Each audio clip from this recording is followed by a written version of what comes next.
4th down and 6. Olbridge gotta have it. Shotgun formation. Nugent, a lot of time. Rolls out. He's running out of space. Will roll the other way. They look, corner of the end zone. Touchdown! Rowan heading for the touchpad with the lead. And the Props will take the men's 400-yard freestyle relay. Andrews will be in shotgun. He takes the snap, fakes the handoff. He'll throw it down the left sideline. He's got a wide open receiver. He's got the touchdown. Motion man is Simmons. Trotman throwing towards Simmons down the field, and he makes the catch in traffic for a Bearcats touchdown. Back to pass, middle of the field. The catch is made by Britt. She's off to the races at the 40, the 30, the 20, the 10. Britt is in for the score. Back on in, here's Yoxon. Yoxon to the backhand, trying to go to the front, makes the move and shot, and he scores! And Gracie comes set and delivers. And that's it on the ground to second. Throw to first, in time, and the ball game is over. South Shore survives a late scare, and they are the 2024 New York State Little League Baseball champions.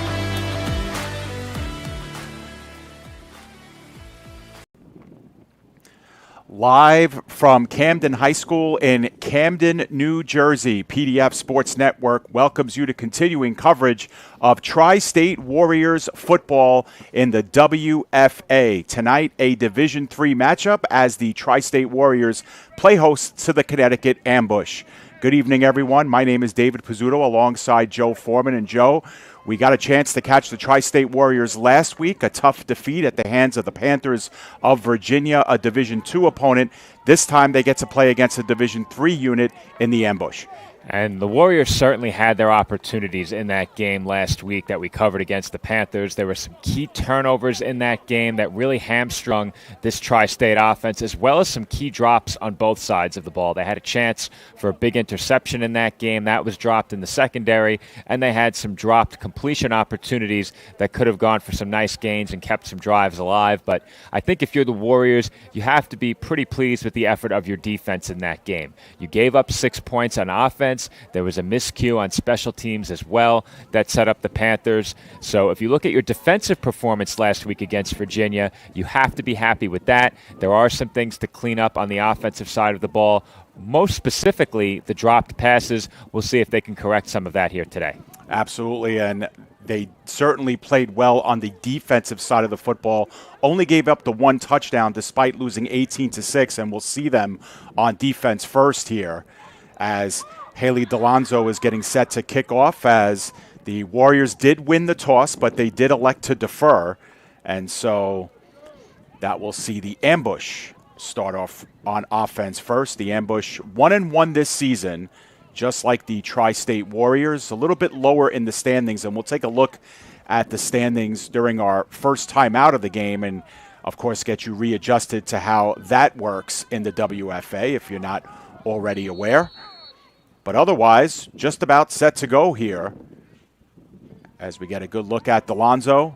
Strong leg on the first-year player for the Warriors. She gets into this one end over end. It bounces short at about the 40, picked up at the 35. This is Mullen going right side. Mullen stood up at about the 45, breaks a tackle, and it's still moving towards the 50. Lost sight of her for a moment. That ball was out, Joe, and it looked like Robinson may have come up with it for the Warriors.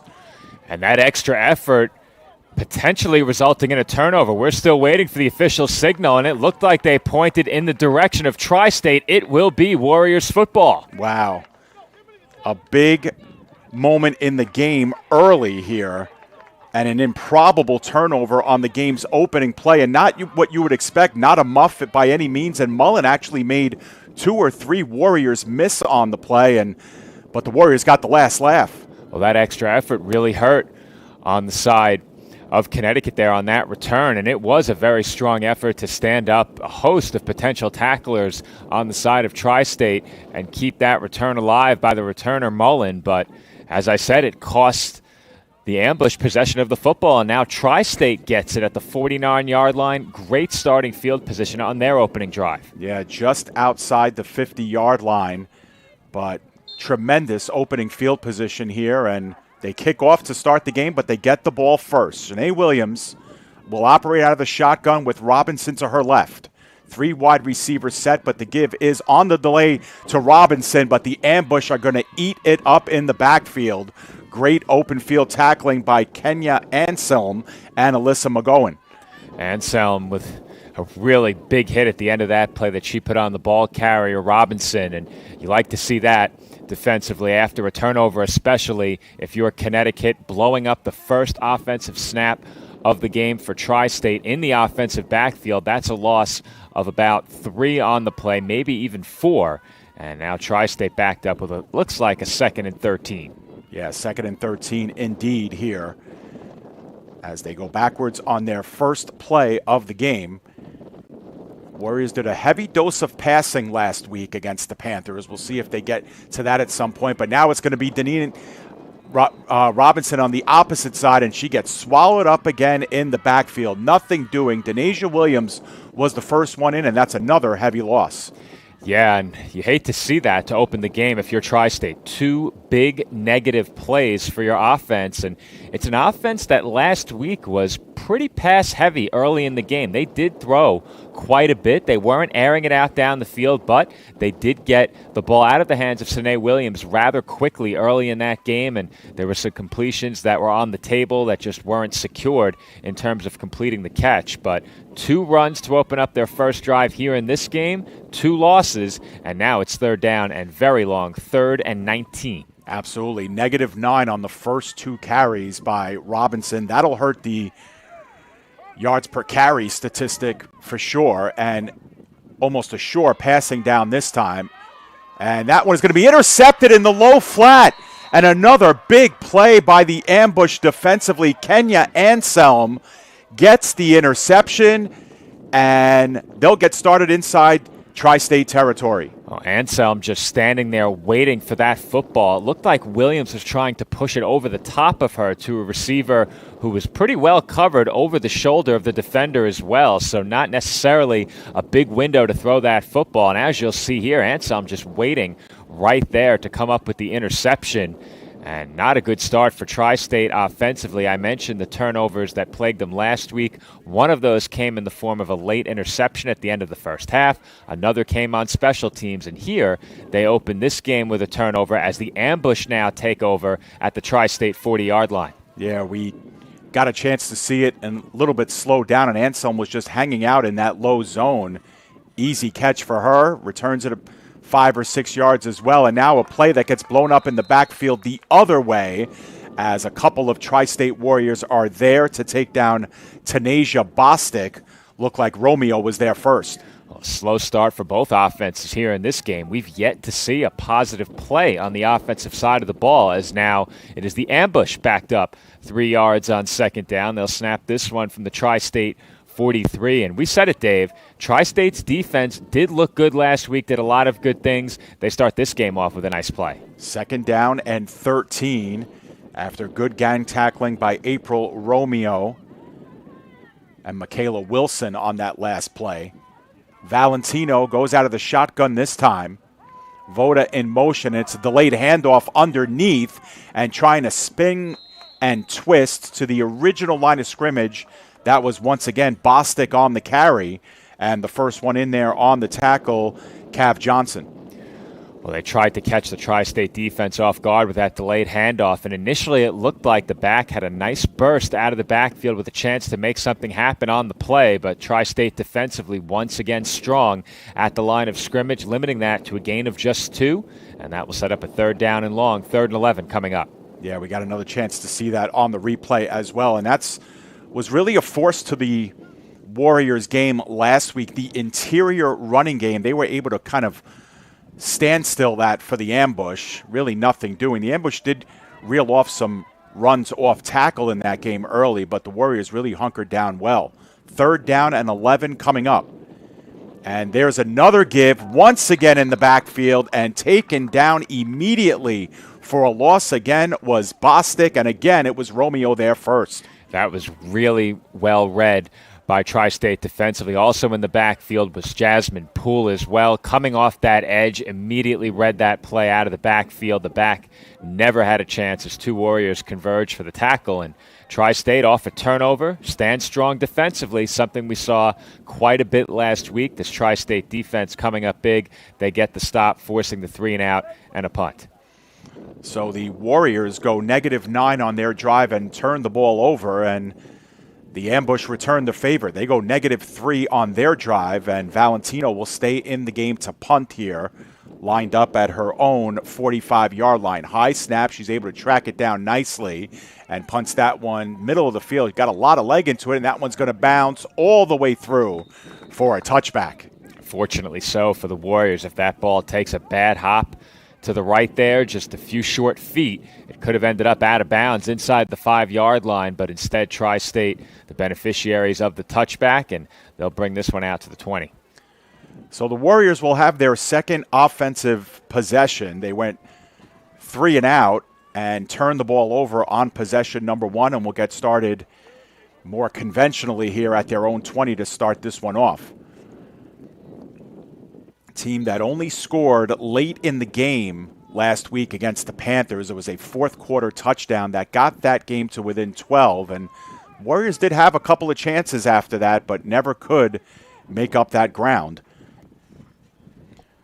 And once again, this time now they'll work with 2 to the right and left of Williams in the backfield. She continues to bark out orders here on 1st and 10. The give will be underneath, and going between guard and tackle is Robinson. Modest gain on the play, about a couple. We've seen a lot of the ground game early in this one. Both teams coming out on the early downs looking to run the football, and both of these teams did play a Division II team last week as well. You mentioned the game that we covered last week between Virginia and Tri-State, but on the other side, the Ambush also played a Division II team in the New York Knockout last week. So both of these teams getting a taste of Division II competition, now matched up in a Division III game here, coming out looking to run early. Yeah, the Knockout, a former Division III team that made their way up to Division II after a couple of really great seasons for them. Able to score that victory over the Ambush, as you mentioned, Joe. And here on 2nd and 8, they'll once again give off tackle right side this time, and nowhere to go is blowing things up once again in the backfield. Jocelyn Dos Santos this time. They were all over it. No chance for Robinson on that play, and it's been really tough sledding for the running backs so far in this game. And not only have they been seeing plays blown up behind the line of scrimmage, but they've had no chance to make a defender miss. Now, what we've seen early, 4 carries between the two teams. We've seen the back wrapped up within a second or two of taking the handoff each time. So really no room for these backs to improvise or make defenders miss. They've had a defender right on their heels as soon as they get the football. Yeah, so I gave it a 3rd and 11. Now it'll be a 3rd and 14 as she lost a good 6 yards on that play. And we're going to get our first time out here, and it's taken by the Tri-State Warriors, who want to regroup here with head coach Rich Harrigan. And Joe, while we have this moment here, we'll take a look at our standings in Division III, and we'll remind the folks at home again how things work in the WFA. They use the Massey system, which goes by ratings, and strength of schedule plays a key role, and that's why you see a lot of teams with losses ahead of teams with wins, and even some teams that are over on the season above a couple of teams that have wins. So it's an interesting concept, Joe. It makes scoring really, really important at this level, and you know, it does mess with your eyes a little bit in the standings. Yeah, it does just a bit, but over time you get used to it. Of course, there was a year hiatus for us covering the Tri-State Warriors anyway, though we did have some New York Wolves football on PDF last season as well. But taking a look at the WFA D3 standings, you see Tri-State, a 1-win team right now, second on the national side of things. On the American side, a 1-2 team in that number 2 spot. So as you referenced, Dave, the Massey ratings definitely make it a bit awkward at times to comb through the standings and really sort things out, but games like the game that we covered last week at Division III versus Division II team, that's taken into account. The score of those games, as you touched on as well, matter quite a bit as well. So putting up points and not giving away points unnecessarily, a point of emphasis when it comes to the Massey ratings. Absolutely, and that's why that touchdown late in the game against the Panthers made a difference. Instead of an 18-0 score, it's 18-6, and that probably is one of the reasons why Tri-State is ranked in second in the National Division, and while Connecticut is ranked ninth down below them. 3rd and 14, Williams gets the play off, takes a hit, and delivers that one towards the sideline. No one really in the area. It looked like DeLonzo was the closest player to it, but it'll be 4th down, and the Warriors will have to punt. Yeah, I couldn't tell if Williams lost her grip on that football or if perhaps defender altered that throw enough to send it spiraling up into the air without much on it. That ball came out a bit wobbly, and if that lands in the wrong place, it could have been big trouble. And there was a defender in the area as well for the ambush. It looked like once again it was Anselm who was close to it, not close enough to make a play on it. Still a dangerous moment for the Warriors now, who will be forced to punt. So it will be DeLonzo into punt, and we did get a chance to see the replay. It looked like Williams was indeed hit as she let it go. I don't know how much of an effect it had on the pass, but there were 2 or 3 orange jerseys in the vicinity of DeLonzo anyway, and that ball was thrown to about the 25, which would have been short of the first down marker anyway, as we get some late arriving substitutions here for the Warriors. On this 4th and 14, the Warriors went -9 on their first drive, -4 here on this one. So that's got to be a concern here for Coach Harrigan and his troops. Snap is a good one to DeLonzo, who gets her leg into this one. It's straight up in the air, and it is taken by Mullen. Mullen had a good return last time, and this time gets spilled out of bounds just outside the 25-yard line. Looked like it was Coward on the tackle.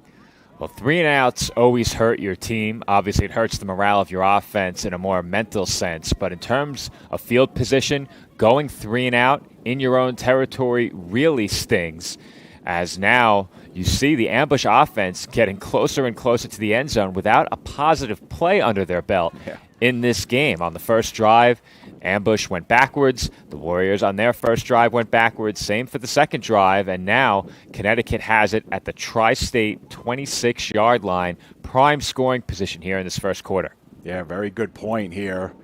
Get the ball twice inside of Warriors territory. They started their last drive at the 40, this one at the 26. Valentino under center. They've been run heavy, and they go to it again. Bostic gets taken down by the helmet, and that's undoubtedly going to be a face mask penalty on Poole. Yeah, it was tough to tell if she got her hand in the face mask or in the backside of the helmet and yanked up. Either way, Bostic lost the helmet immediately, and that drew a pair of flags, maybe even 3 of them. And that's obviously going to be a personal foul penalty, assuming those flags are not picked up. And I just got to look at it a second time as well on my monitor, and it does look like the fingers got in the backside of the helmet and ripped it off that way. That's going to be a 15-yard personal foul. Yeah, it sure is. We got a chance to see it at home as well. And so it's going to set the ball up. I think it was half the distance, so it'll be about the 13-yard line. So it makes sense. Ball was at the 26, and they'll get it at the 13. Another first down here. Valentino with a good mix under center and in the shotgun. I formation behind her, working out of the shotgun. And we have movement all over the line. Both sides really guilty. It looks like it is going to go against the Warriors, however. Back-to-back penalties. Always hard to make out from as far away as we are whether or not a hard count was employed there. But you have to think so, because it looked like 3 different Warriors ended up encroaching the line of scrimmage there. And the penalty now moves Connecticut even closer inside the 10. So it's first down inside the 10, 1st and 5 from the 8. So obviously they can pick up a first down without the benefits of scoring here. Same formation. Valentino is going to give underneath through the guard and tackle. This time it's Anselm with her first carry, and it looks like she's just outside of the 5-yard line. Well, if Connecticut wants to run the ball in here, it is not going to be an easy task. We've seen both of these defenses early very strong against the run. And thus far, the biggest play in this game has come in the form of a penalty, as we saw in that personal foul. As for positive plays, that's one of the few, if not the only one. Really tough to keep track of it mentally, but for Connecticut, they inch just a bit closer as that ball is spotted just outside of the 5. And, Joe, we have the end of the first quarter here, a very quick quarter indeed.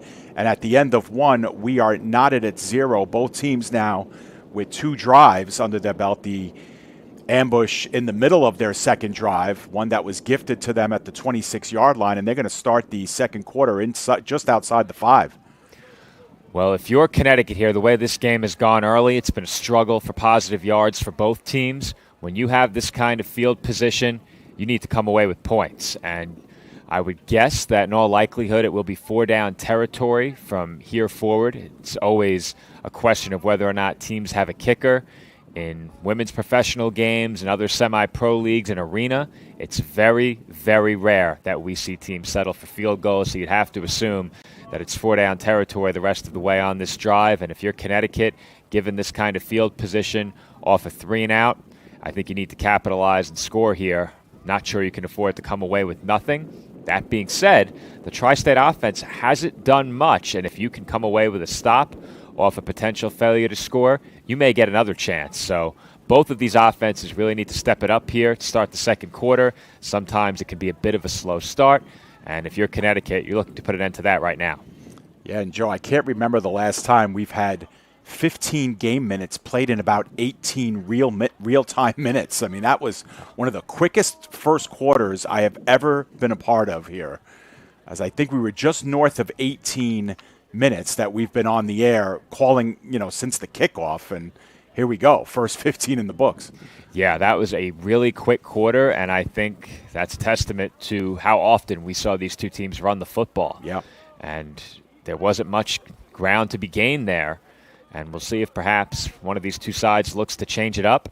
I don't think we'll see that right here on a second down and very short for the ambush. But if they are pushed backwards here and they get put into a 3rd and long situation, I think they may have to go to the air. We'll see what happens.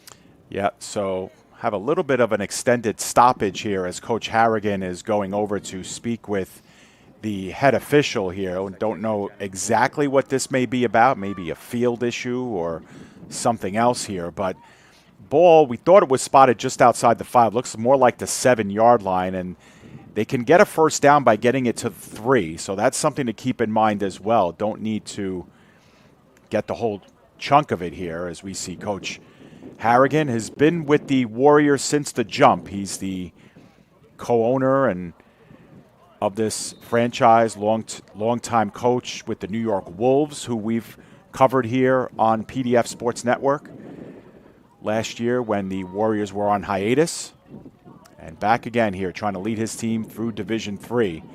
But they'll have to come up with a big stop here. 2nd down and 4 from the 7-yard line. Bostic and Anselm behind Valentino. Low snap, and the throw is in the middle of the field and good for the touchdown. Alyssa McGowan, the recipient of the pass, and 6 points for the ambush. Well, Dave, I speculated heading into the start of this quarter that we probably wouldn't see the ambush look to throw the football until a potential 3rd down, and I think the Warriors shared that same mindset as I had because they had 2 backs in the offensive backfield, and I think that was in an effort to perhaps draw the defense just a bit closer to the line of scrimmage. A good play fake and a score sets up the game's first points. Connecticut in front, 6-0. And a bit of an icky shuffle by Alyssa McGowan as well. I know I'm dating myself with that one, but good little celebration there. 6-0 is our score, and Valentino will indeed be the kicker here, and she puts one true blue through the uprights, and that's the extra point to make it 7-0. Well, I take it back, Dave. After a kick like that, I think perhaps we see what I think would be our first kick attempted outside of an extra point for any points this year on PDF. I don't think we've seen a kick attempted in terms of a field goal of any kind. I don't think we've seen it.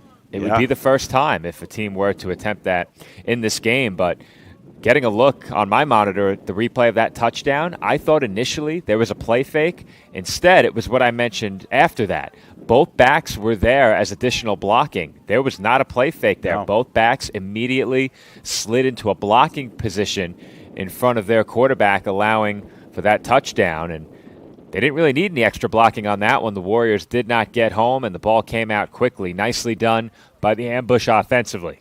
Yeah, we just got another chance to see it 2 or 3 times, Joe. And McGowan was lined up as the tight end on the right-hand side, and she just ran a quick 5 steps. And by the time the slot cornerback was there to cover her, she was wide open, and that ball was on her shoulder. So a good throw by Valentino, the perfect catch.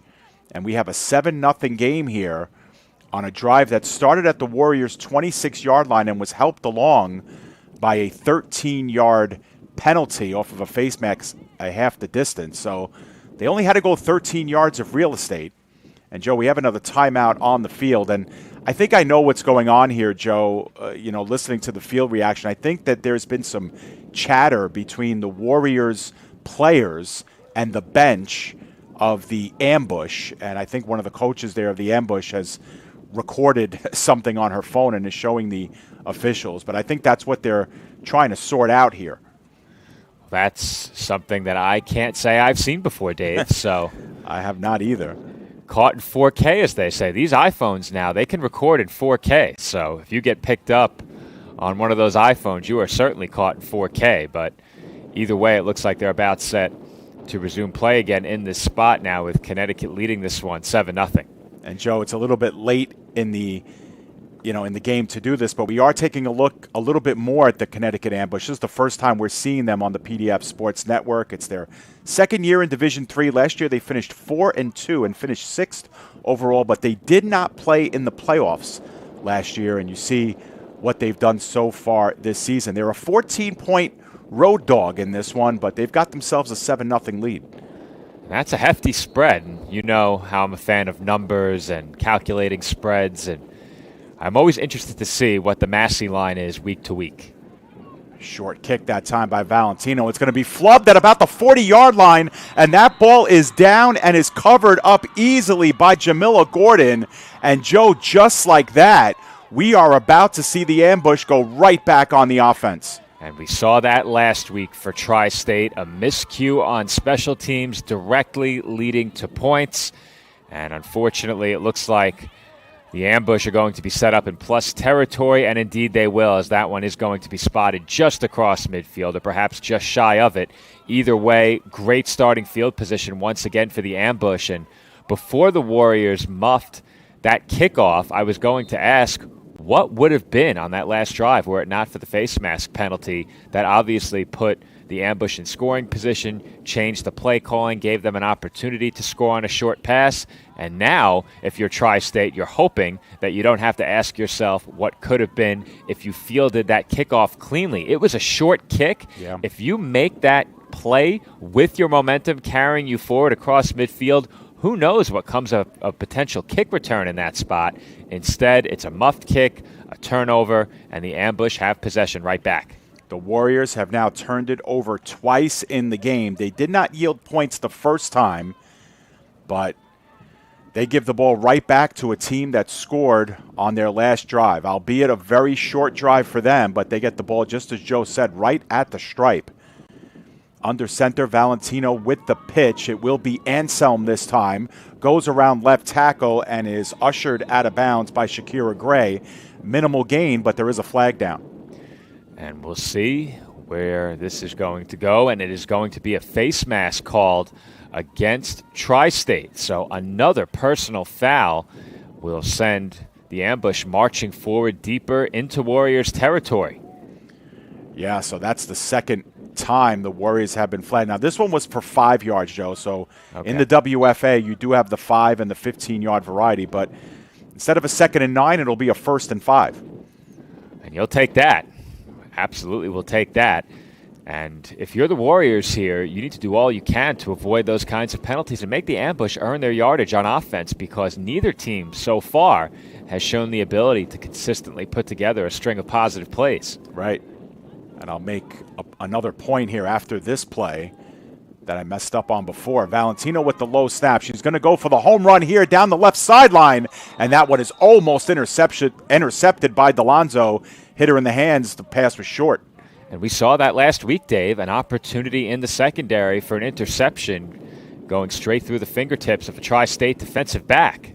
And you don't get many opportunities like that over the course of 4 quarters.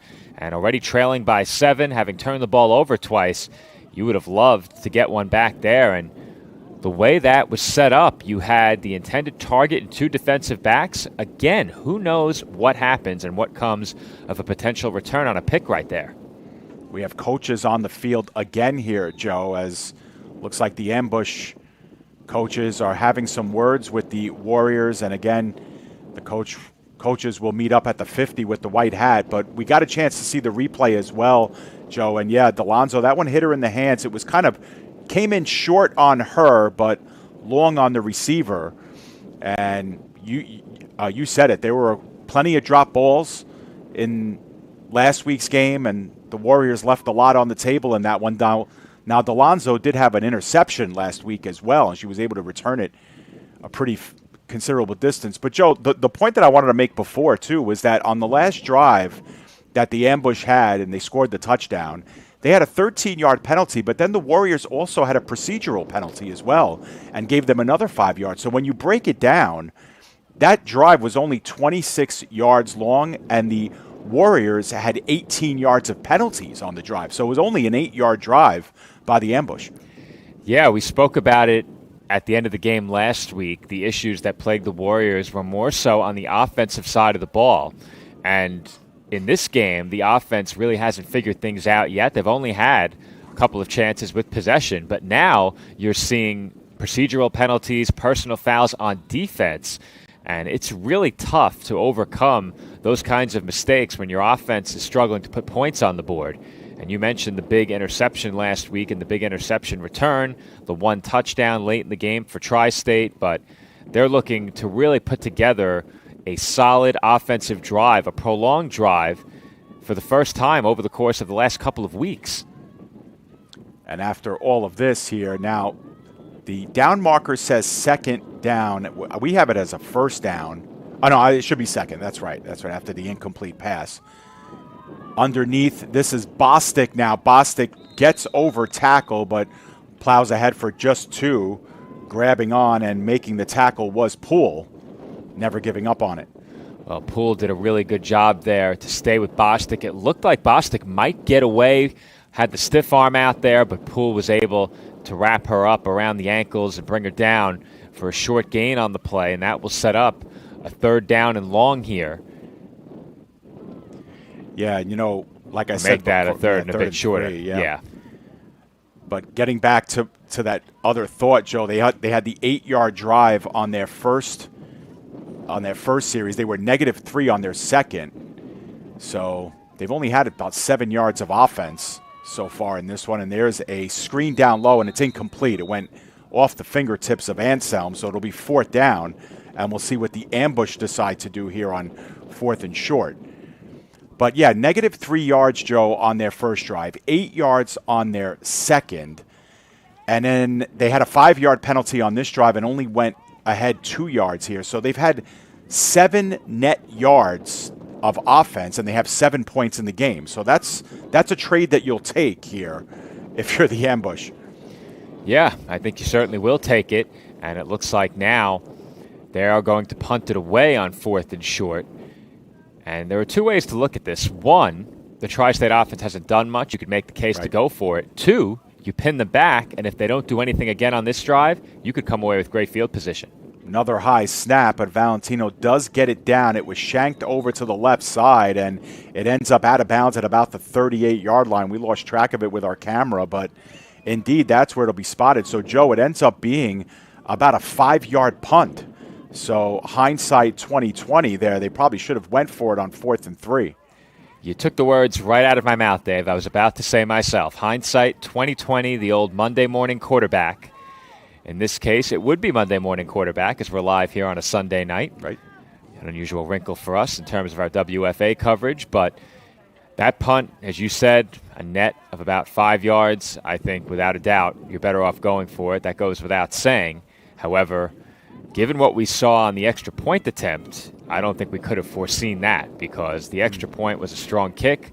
The punting game, a completely different aspect of special teams, of course, but now Tri-State potentially facing a position where they were pinned back, now takes over just outside of their own 40-yard line. And we'll see what they can do here on their third possession offensively. Yeah, both teams have had good starting field position. Of course, the Warriors did start their last drive at the 20, but were set up at midfield before that. This time they split the difference. It's the pitch out, and it will be Robinson who's looking to go off tackle right. She does gain the edge and plows out of bounds after a healthy gain of 5 yards, her longest of the game so far. And that play was well blocked out in front of Robinson, as you'll see on the replay in just a few moments. But following that toss, the Warriors did well to set up their blocks quickly. And I'm trying to get a look on replay at who it was leading the way out of the backfield. That was number 99, April Romeo, leading the way for Robinson as she made her way to the sideline for what I think will go down as the biggest gain offensively for the Warriors so far. Yeah, it turns out to be more of a gain of 7. So we'll adjust our scoreboard here to reflect 2nd down and 3. Longest play from scrimmage so far for the Warriors in this game, and they're creeping up to midfield. Coming over from right to left is Gray. She now lines up as the tight end on the left side as they go heavy that way. But before that, a timeout called as Coach Harrigan didn't like what he saw. And I think if you're in a position there where you're at risk of a procedural penalty or not having the right personnel out there, whatever the case may be, it's good to use the timeout in that spot and keep the momentum rolling on offense, albeit just one positive play, but it's something to hang your hat on early in this game in a matchup where neither team has really been able to sustain an offensive drive solely based on moving the ball in the air or on the ground. We've mentioned it already multiple times how the penalties help the ambush get on the board first in this game. But if you're Tri-State, you need to do all you can here on this drive to try and get even, and at the very least take some time off the clock to perhaps limit Connecticut to just one more offensive possession in this first half. And as you said before, Dave, that first quarter was as quick as they come.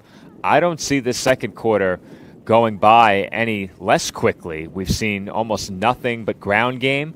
The stoppages have come during the discussions between coaches and officials. Right. Yeah, that's happened a couple times, and now we get our first true timeout here of the quarter. But it comes on a 2nd down and 3 after some misalignment at the line of scrimmage. Coach Harrigan wants to make sure his team gets it right here, so we'll see what they have to offer on 2nd down and 3 following their longest game of the game so far. A game that you just feel is going to be a lot of grounding and pounding here as the evening rolls on. Williams under center, another pitch. This time it'll be Robinson on the other side, and that one just does not materialize, but a good stiff arm and getting something out of nothing, but still held for a loss. Robinson goes out just past the 40. Now, there were flags on the field as well. It looked like the Warriors on that last play tried to employ a bit of misdirection. If you look at the way that Williams had her shoulders turned initially to her right before pitching it back to the left, and it didn't work. The Connecticut defense was not fooled as the penalty is against Tri-State on the play, and right now they're consulting with the Connecticut sideline over whether or not they want to accept that. Yeah, that's an interesting call, too, because with the ball spotted at the 41, you'd be looking at about a 3rd down and 8. What would you rather have, the 2nd down and long here? And that's, I think, what they're opting to do here. So they'll take the result of the penalty, and they will make it a 2nd down and 13. And that's a really interesting decision either way, because you can either put the Warriors in a position where in all likelihood they have 2 pass attempts to pick up the 1st down on the 2nd and 13, or they have 1 pass attempt to get it on the 3rd and 8. I don't think we'll see the ground game employed here, but I've been wrong once already. Yeah, well, in a game where field position, both teams are thinking about it, obviously, they elect to take the yardage. Let's see what it matriculates into. 2nd down, 13. High snap. Williams settles it down. Middle of the field. That one is caught Antoinette Wise inside of ambush territory, beyond the 45 to about the 43-yard line. Biggest play of the game for the Warriors. And a great-looking offensive play for Tri-State.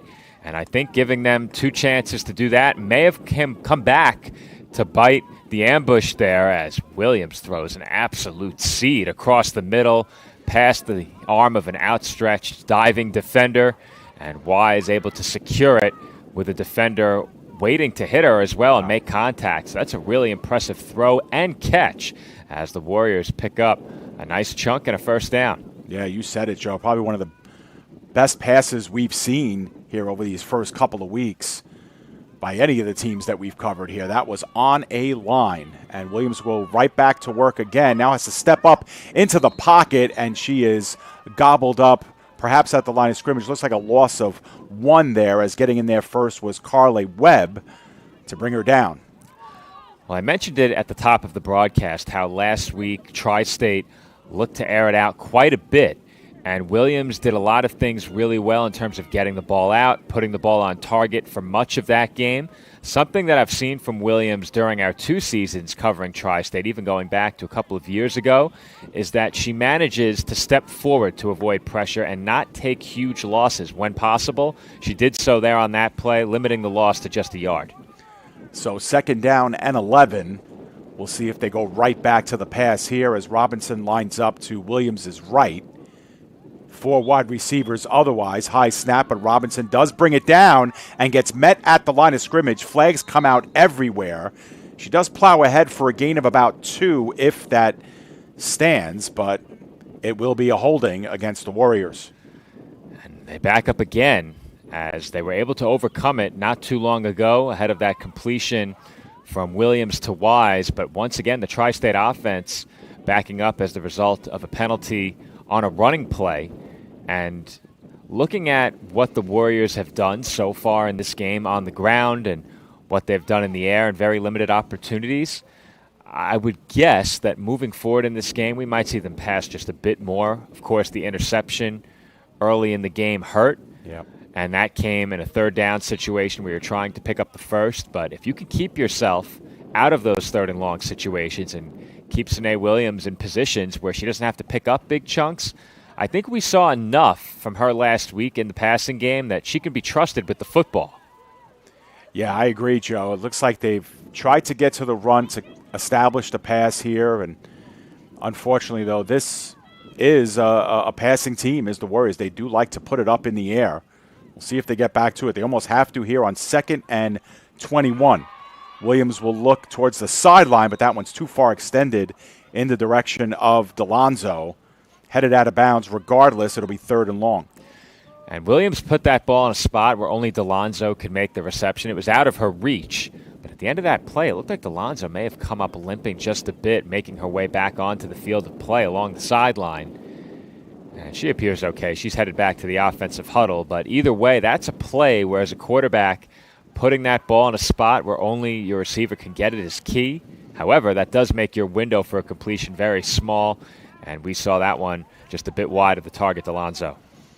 Got a chance to see it slow down, and yes, that was definitely put in wide of DeLonzo. Even if she would have spread out, that would have been a very difficult catch to make. So 3rd down and 21 yards here. See if they can get a chunk of this back to make them think about going for it on 4th. Barking out directions is Williams. She'll take the shotgun snap. Reads center of the field, now throwing towards the sideline, and that is too far extended. Only one close there was Shakira Gray, who's playing on both sides of the ball, and on 4th and long, we're going to see a punt here. Well, I'm sure we'll get one more look at this, and judging by where that football was thrown, I thought perhaps that Williams expected Amaya Howard to break toward the corner. Howard ran a post route into the middle of the field, and there was room there over the top. That's a long throw over the top of a defender. By no means an easy throw, but judging by where Williams put that football, I think she expected Howard to break for the corner there, and instead, nobody home, as the underneath receiver wasn't close either. Yeah, we saw that a couple of times too, Joe, last week, just kind of the timing and the route running really not on the same page. Williams was predominantly accurate in the game last week, but we did see one or two of those which were kind of put in no man's land and leads you to think that she's expecting her receiver to be in one area and the receiver is somewhere else. Well, watching that route combination, I think the receivers did the right thing. It looked like a scissors concept with the post headed toward the middle and a shorter route to the corner. Delonzo with a skipping ball gets that one off. Good leg into this one, and that one is rolling. Chance here, but it does go into the paint, and that'll be a touchback. Well, when you look back at this game and we talk about key plays on special teams, of course you're going to talk about the muffed kickoff by Tri-State. That one obviously hurt, but we'll see what the result of this flag is as well, and then I'll make my point. However, as they talk it over, I think I can finish what I was about to say. If this play stands, that is going to be a special teams play that doesn't leap off the stat sheet, but could prove to be a critically important play. Getting that kickoff and managing to pin Connecticut back, even if a touchback, and it will be, as they are going to call a penalty here against Connecticut. Yeah, and if it's the holding call, it will back them up to the 10-yard line. So what that results in is about a 45-yard net on the punt. And all things considered, just like you said, Joe, considering the fact that it came on a two-hopper to Delonzo, that's a great punt right there, because when you see those balls hit the turf and come skipping in or they're way up high, 95 times out of 100, that's going to be a turnover in the other direction. And for them to get a plus 50 on it, that's pretty darn good. Absolutely. And I think, to my point before about that play, isn't going to be one that shows up on the stat sheet. You're going to see touchback, holding penalty, drive starts the 10. What we see calling this game and what our audience is going to see is a play that could have been a muffed snap or a kick that you don't even get off, and now all of a sudden Connecticut starts a drive in plus territory again. And at this point in the game, with your offense struggling, if you're Tri-State, that's not a position that you want to put the ambush in with a chance to go up 2 scores. That's a huge play that could loom large over the result of this game. All right, we'll see if the ambush can get uncorked offensively as well. They've been limited with their yardage, but they do have the 7-0 lead in the game.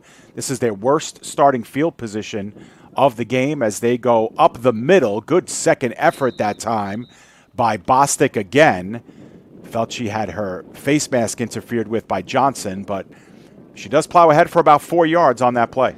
I caught that as well, Dave, and it was awfully close to a face mask. I'm getting a second look myself, as I'm sure our audience will in just a moment. You can make a case for it. It's really tough considering the way that the hand was angled more on the side of the helmet rather than at the front. Yeah. And when you see the face mask called, it's typically when that hand comes across the front of the helmet. But it was close, and I think if you're the Warriors there, that's a penalty you couldn't afford to commit. The flag does not come out, and it's 2nd and long. Yeah, that would have been the 3rd face mask call against the Warriors here today in the first half.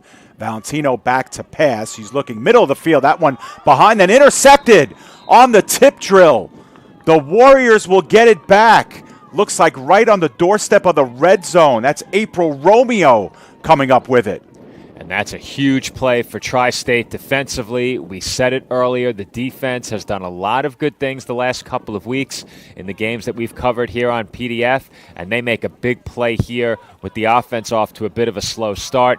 Romeo over the middle, able to track that one off the deflection. As you said, Dave, that looked like a good ball, and it looked like a pass that absolutely could have been caught. I'm not saying it should have been caught. It was a high-risk throw, but I think it got there on target and on time. Unfortunately, there were 4 Warriors who had a chance to come away with that INT after the deflection. Romeo secures it. Tri-State takes over inside the 20.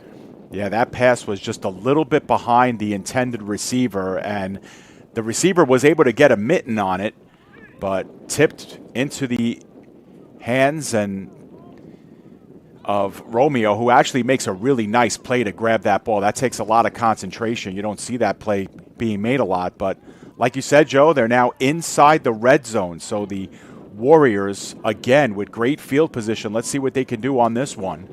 Down by a score. The snap and the give underneath to Robinson, and she starts to thread through the defense and gains the 15 and maybe a little bit more. Takes 3 orange jerseys to bring down Robinson. And that's a nice start to this drive. If you're Tri-State, Robinson finally finds some running room, this time up the middle, as the Warriors now have it inside the 15-yard line. But going back to that turnover that got the Warriors the football back, looking at the replay again, the ball was enough behind the intended receiver, McGowan. I don't think she had a chance to catch it because she wasn't yet squared up to the quarterback, as I believe we have the 2-minute warning here, Dave. Yeah, so looks like that's the 2-minute mark. Actually, no, Joe, this is a timeout called by the ambush. So the ambush want time. They turn the ball over. They give it up inside the red zone and then see Robinson plow ahead for 6 yards. So sensing a little bit of a disturbance here for their defense, they want to get things settled back up, as we were able to listen to the timeout called via the ambient crowd noise here. We should say that pretty decent crowd collecting underneath the press box here on the Tri-State Warrior side, and across the way the Connecticut ambush with their contingent as well. And if you're Connecticut here defensively, obviously you'd love to make the stand here, but I think first and foremost what you need to do is make sure that Tri-State is not able to pound the rock into the end zone from this spot. Make them put it in the air and beat you that way. Try and get them in a situation where it's 3rd and 5+. Force them to pass the football and perhaps get it back if you could force that turnover on downs. Unlikely we'd see a kick in a 7-point game if that's on the table for Tri-State at all. And can Tri-State string together a series of positive plays? They haven't really been able to do it yet. Williams now back to pass in the flat. That one is incomplete and very nearly picked off. That went off of Delonzo's fingertips and almost went the other way with Caitlin Hess. That was awfully close if you're Tri-State, as Delonzo looked like she handed something over to Coach Harrigan there following the end of that play, but we'll get a look at it on replay shortly. And even if that ball's caught, I'm not sure it's going anywhere. All over that one was Caitlin Hess, and if Delonzo makes that reception, I think she's taken down immediately. That drop may have been a blessing in disguise. Yeah, 100%, Joe. We're getting a chance to see it a couple of times on loop, and yes, it looked like Hess was going to blow things up behind the line of scrimmage anyway, but she almost got an interception for her troubles. 3rd down and 4 now from just inside the 15-yard line. Look like we have a little bit of movement, and yes, indeed, it'll be a false start against the Warriors. And just like we were saying before, Joe, could the Warriors string together a series of positive plays? We haven't seen them do it, and again, it's the penalty flag that bites them this time. Yeah, we saw that defensively where the penalty flags really jump-started the scoring drive for Connecticut. And now on the offensive side of the ball, we've seen penalty flags hamstring drives on that side of the ball. So if you're Tri-State right now, the penalties have been something that have really hurt you throughout this game to this point. And I think in just the 7-point game, you're getting away with it for now. I don't think you can get away with that for 4 quarters. So pretty much right where they started this drive, just inside the 20. That's where our ball is now, with a 3rd down and 10 coming up for the Warriors. Taking a lot of time here between plays, as we saw Williams at the sideline with her coach, and they got to come up with a good one here. 3rd down and long. They go with trips here on the near side. Only one out wide the other way is Howard.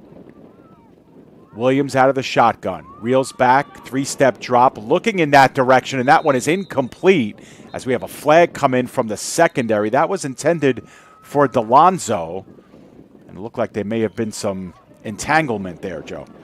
Well, flag in the secondary often spells bad news for the defense, and bad news indeed for Connecticut right here, as that's going to set up an automatic 1st down. Didn't catch exactly what the call was in the secondary. I'm not sure if you did, Dave. Yeah, I think it was against McCall. It was I think it was McCall was the receiver. It was pass interference. And it was pass interference, yep. Right. And if you see it at about the 12-yard line, McCall actually falls down here, and I think it's because she got kind of checked out of the play. And so, yeah, it'll be a half the distance. It'll go right inside the 10. So this will be a first and goal situation now for the Warriors. And it doesn't get much better than this. On a 3rd down and 10, you get the benefits of the penalty. Ambush haven't taken many in this game, and the Warriors with a golden opportunity here. 1st down and goal. They go with 4 wide receivers. Once again, trip here to the near side.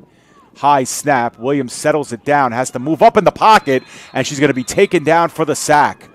Another good play on the interior by Carly Webb, and that's the 2nd sack on Williams. And that's a big play defensively by Webb and this Connecticut defense, as that's a group effort up front there. You get Williams to step forward, and ultimately it will be Webb credited with that sack, but she had a lot of help from her friends on that defensive line. They forced Williams to tuck it and step up quickly, and it goes back to something I mentioned before. When Williams gets in trouble, she's able to minimize the loss on those passing plays that end in a sack. So despite the loss, it's not a big loss, and the Warriors are still well within striking distance of the end zone. Yeah, ball's just beyond the 13-yard line, so a loss of about 3+ on that play, as Williams will drop it off inside to Robinson. Robinson plowing forward. 2nd and 3rd efforts gets her inside the 10 to about the 8-yard line. It takes 4 orange jerseys to bring down Robinson. And those are a big 4 or 5 yards there for Tri-State, because it is much easier to complete that pass into the end zone from the 8-9 yard line than it is from the 13 or the 14-yard line. Every yard you can get in that spot matters. And now, presumably, you have 2 shots to get it.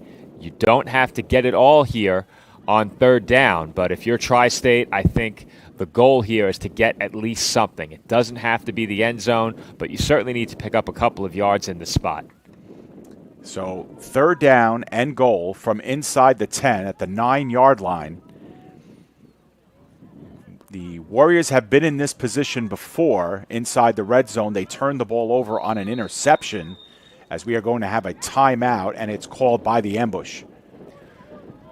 And if you're Connecticut here, I think you're talking over what you've seen from this Tri-State offense already to this point. Now, in terms of offensive concepts in the passing game, we saw that scissors concept along the near side on the ball that fell incomplete. They attempted a screen pass, and I think if you're Connecticut defensively, you have to be alert to that screen pass. They were the first time, and they were able to, I think, force that drop by Delonzo simply by the sheer presence of a defender in the area. As I mentioned before, Caitlin Hess was right on top of it. But I think you're talking over some of what you've seen in this game already from Tri-State offensively, and some of what you've seen on film. More specifically, what they did last week, it was a lot of short, quick passes over the middle. It's tough to throw over the middle down here around the goal line, but we did see the Ambush do so successfully earlier in this game, and I think that's something you're talking about during this timeout. And they're certainly having a while to speak about what they want to do potentially on 3rd and even 4th down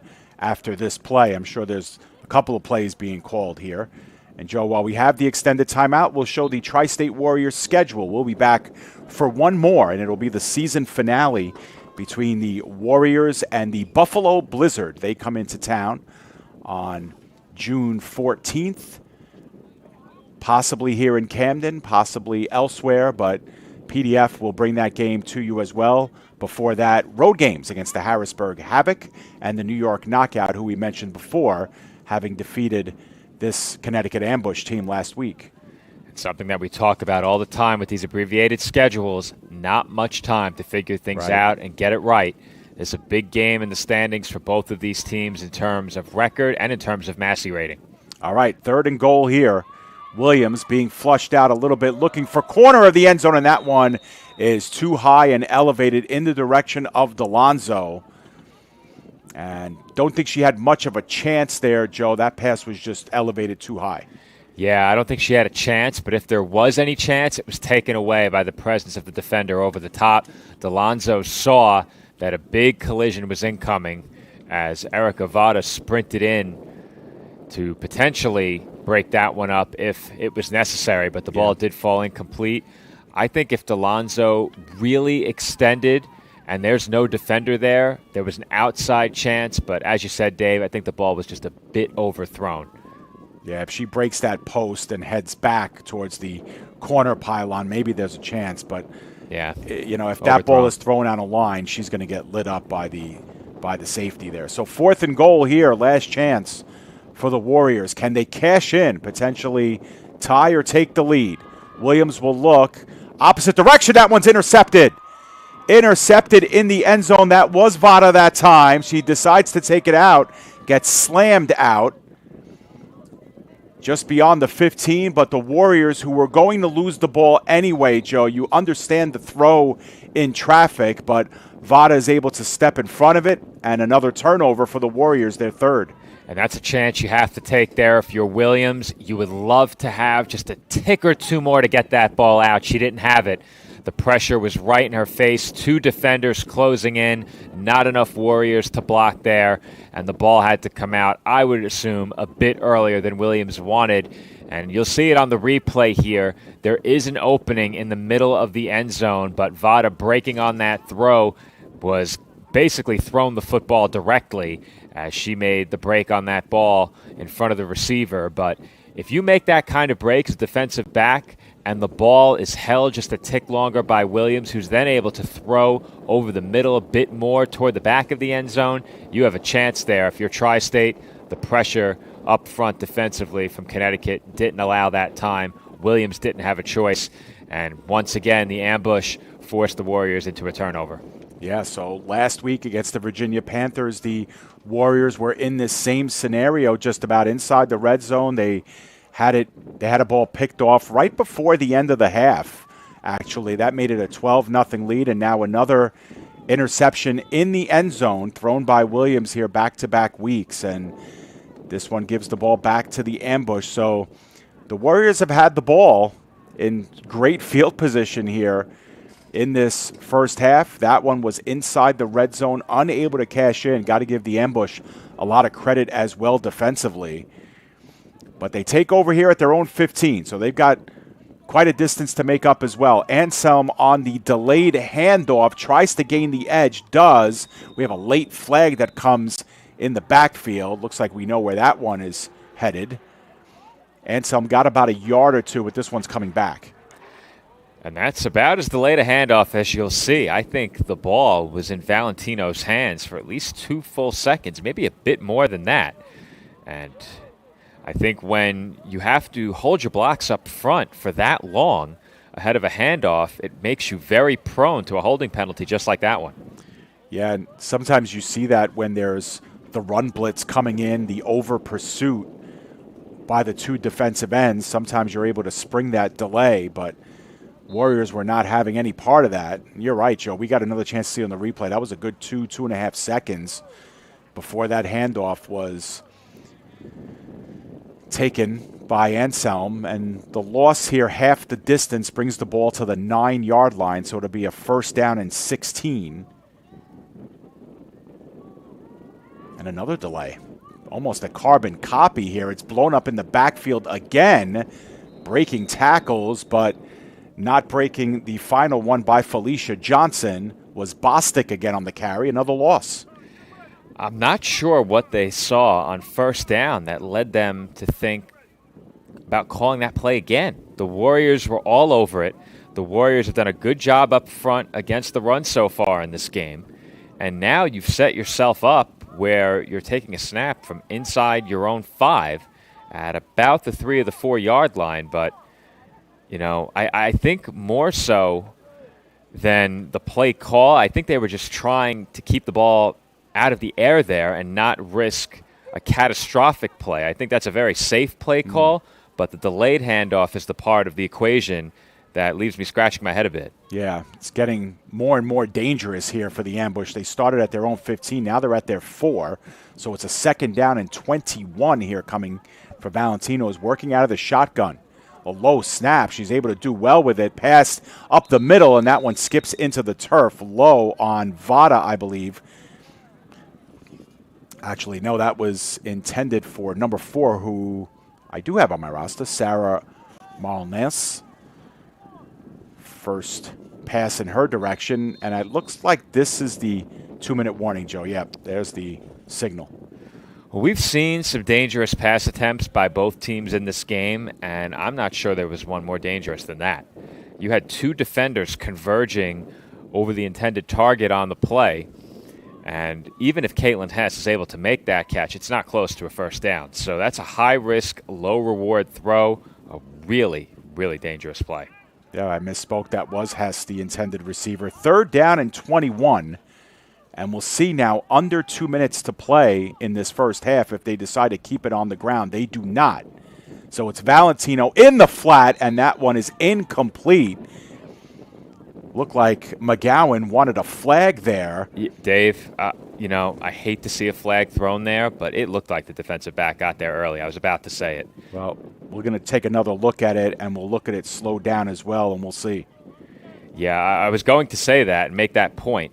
It looked like the Warriors may have gotten there a tick early. You'd hate to see that called, and I just watched it again on my monitor at full speed, and I still think that McGowan was a bit early.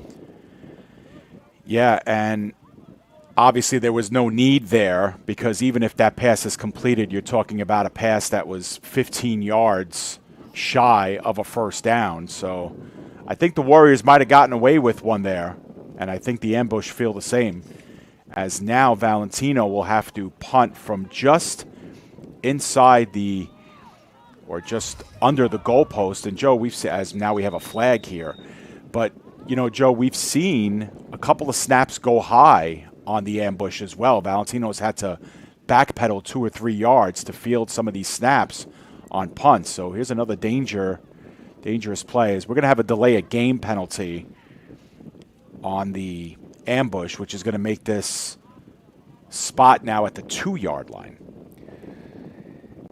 It's becoming more and more precarious by the moment here for Connecticut, and your long snapper in this spot probably isn't faced with too many situations as dire as this. Yeah, so a shorter snap than usual. It's actually a really good one. Valentino gets the punt off, but it's going to skip well short. Another very short punt.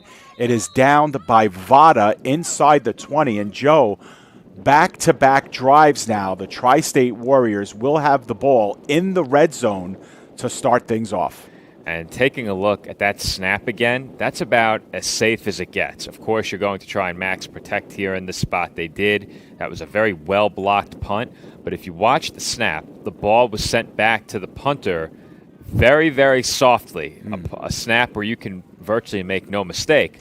When you do that, obviously it gives the team rushing the punter a bit of an advantage in that regard, maybe a bit more time to get there. Even a fraction of a second can make the difference when you're backed up that far in your own end zone. But good composure there by Valentino to get it away. No issues on that punt. And the Warriors now handed another tremendous opportunity to score. Tri-State does get the ball to start the second half. They did possess the ball first in this game. However, that was off of a turnover on the opening kick. So if you're Tri-State here, a chance to double dip and completely turn this game around. And they should have plenty of time, too, because the 2-minute warning sounded, and then the ambush ran 2 unsuccessful passing plays. And the Warriors do have the 1 timeout remaining as well. So here they go. 1st and 10 from the 18-yard line. They do run it for the first time. And meeting Robinson in the backfield again was Webb. She's been all over the Tri-State Warriors backfield, and that play went for -4. Not the start to the drive you're looking for if you're Tri-State, and with the timeout call, the question becomes, where do you go from here? I think it goes without saying now that effectively you've been backed into a corner where you have to put the ball in the air, as that's Tri-State's last timeout. So I don't think you can afford to run it much more here, especially from where they are now following that loss at about the 22-yard line. I think in the back of your mind as well, if you're Tri-State, is what happened last week. You had the ball in a similar spot, great field position late in the first half, but then you turned it over, a turnover that completely changed that game. It took it from a 1-score game to a 2-score game. You can't afford to have that scenario repeat itself. So I think first and foremost, with your team receiving the ball to start the second half, avoid that catastrophic turnover, but obviously right behind that in terms of priorities is to put points on the board. Yeah, 100%. And the Warriors cannot stop the clock anymore. So even if they get a short completion here, Joe, they cannot spike the ball either to stop the clock because they can't concede the downs either here on a 2nd down and 14. Every intangible is against them here unless, of course, they put the ball in the end zone a couple of times and risk, again, what you mentioned, the dangerous play the other way. We'll see what they do. They do line up with 4 wide receivers, 2 on each side. Robinson in the backfield to protect Williams as well. She does have time to throw. They look corner of the end zone, and that one is too far down the sideline for the intended receiver, Shakira Gray.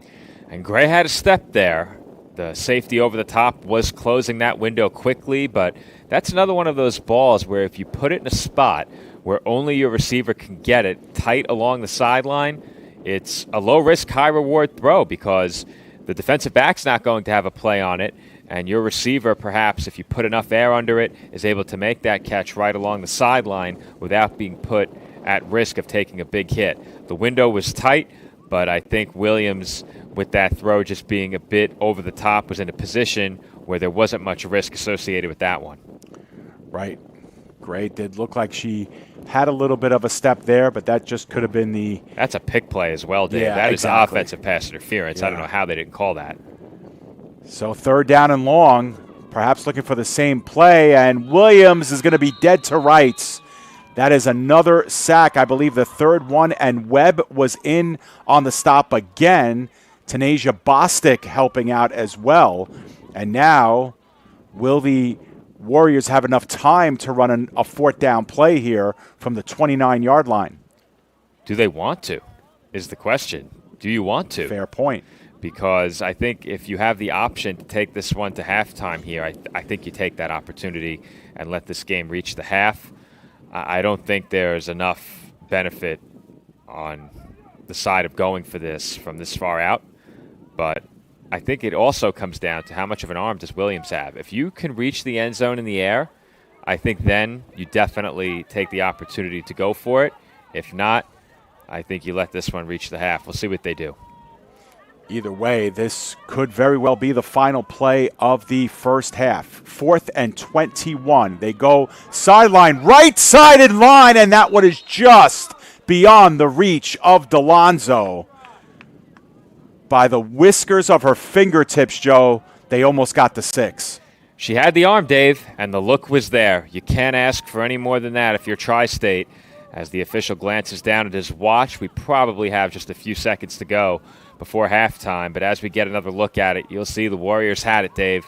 Absolutely had it. The defensive back on the play underneath got caught flat-footed. That was Mullen. The safety over the top was not going to get there. That was Vada. And Delonzo had the chance if that ball is just a yard shorter. Yeah. And you hate to miss that opportunity if you're Tri-State. And that's really been the story offensively the last couple of weeks. Missed opportunities at the top. I'd say that's the headline. The sub-headline has been the drop passes. At least it was last week. There are plays certainly to be had in the field there, and that's another one where Delonzo certainly got the separation and would have been in for 6 had that ball been placed just a little bit shorter. And looks like the ambush will take a knee here, and that will send us to halftime. And indeed, that's where we are, 7-0 here at the end of 2 quarters of play. And Joe, before we step away for a brief commercial break and get our viewers ready for a shorter halftime and a restart right into the second half, let's talk about this first half for just a moment. Both teams with a lot of good chances. Look like the Warriors, though, Joe, had the better of the chances. Set up on the opposite side of the field, twice inside the red zone. Missed opportunities for sure, Joe, but you got to tip your cap to the ambush. 2 big holes inside their red zone today. Yeah, and what really stood out to me in terms of those holds for the ambush was on that first opportunity for Tri-State down around the end zone. I mentioned it on the fourth down play. If Williams was able to hold on to that football just a bit longer, I think her intended receiver, Antoinette Wise, does have the time to get across the end zone a bit more toward the middle of the field and make the touchdown reception, as the defender came breaking down early on the throw that Williams did make. And that throw into the interception was forced by the pressure up front. The complete defensive unit of Connecticut really came through there. In terms of that second stop, they did what I mentioned earlier. They got Tri-State into a situation where they had to pass second and long, third and long, and thus far, the Warriors have not been able to convert in those spots down around the end zone. Their one conversion came on their own side of midfield.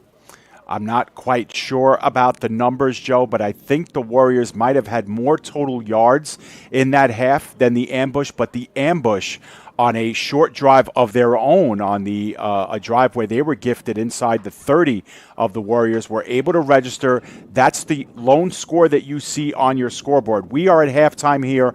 Our score is 7-0. What Joe and I will do is step aside for a very brief break, and we'll get a word from our top sponsors, the guys that you know I'm right. When we come back, we'll get our second half ready for kickoff, so stay with us. We're at halftime here, the Connecticut Ambush 7 and the Tri-State Warriors nothing. You're watching WFA football right here on the PDF Sports Network. Stay with us. No, I'm right. The podcast that uncovers the origin stories of some of the biggest names in sports, media, and entertainment. Nick Durst here along with Joe Calabrese. Here we are, 200 episodes later, about 150 episodes with guests, our friends, soon to be your friends. Well, it's pretty clear, Joe, that it's all about You Know I'm Right, the podcast. That's my You Know I'm Right moment.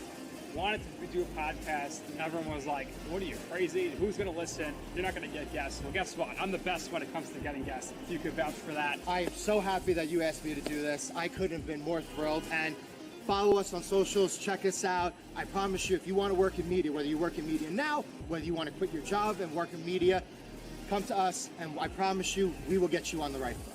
That's what it's all about, uncovering the origin stories of some of the biggest names in sports, media, and entertainment. Keep it locked on You Know I'm Right. We are back here live from Camden, New Jersey. Camden High School is the site. Our scoreboard reads halftime, but we are getting ready for the third quarter here, abridged halftime. Kind of enjoy that, Joe. We're able to speed through things. One of the benefits of being live on tape here, but we're going to get our third quarter ready in a game where it's been a lot of defense. We've seen our fair share of turnovers, especially by the Warriors. They've had 3 in the first half, a couple of stalled drives inside the red zone, but they do get the ball first here, Joe. And I think the takeaway from that first half is what the two teams did with their opportunities in the red zone. You mentioned it as we entered halftime, how Tri-State has had the better of offensive yardage in this game. They've had bigger plays on offense. They've been a bit more consistent in the passing game. They've had some connections there. The one big one, but it was Connecticut, when they put the ball in the air in the red zone, they were able to score. Tri-State was not able to do that, and they've had the 2 opportunities on the doorstep.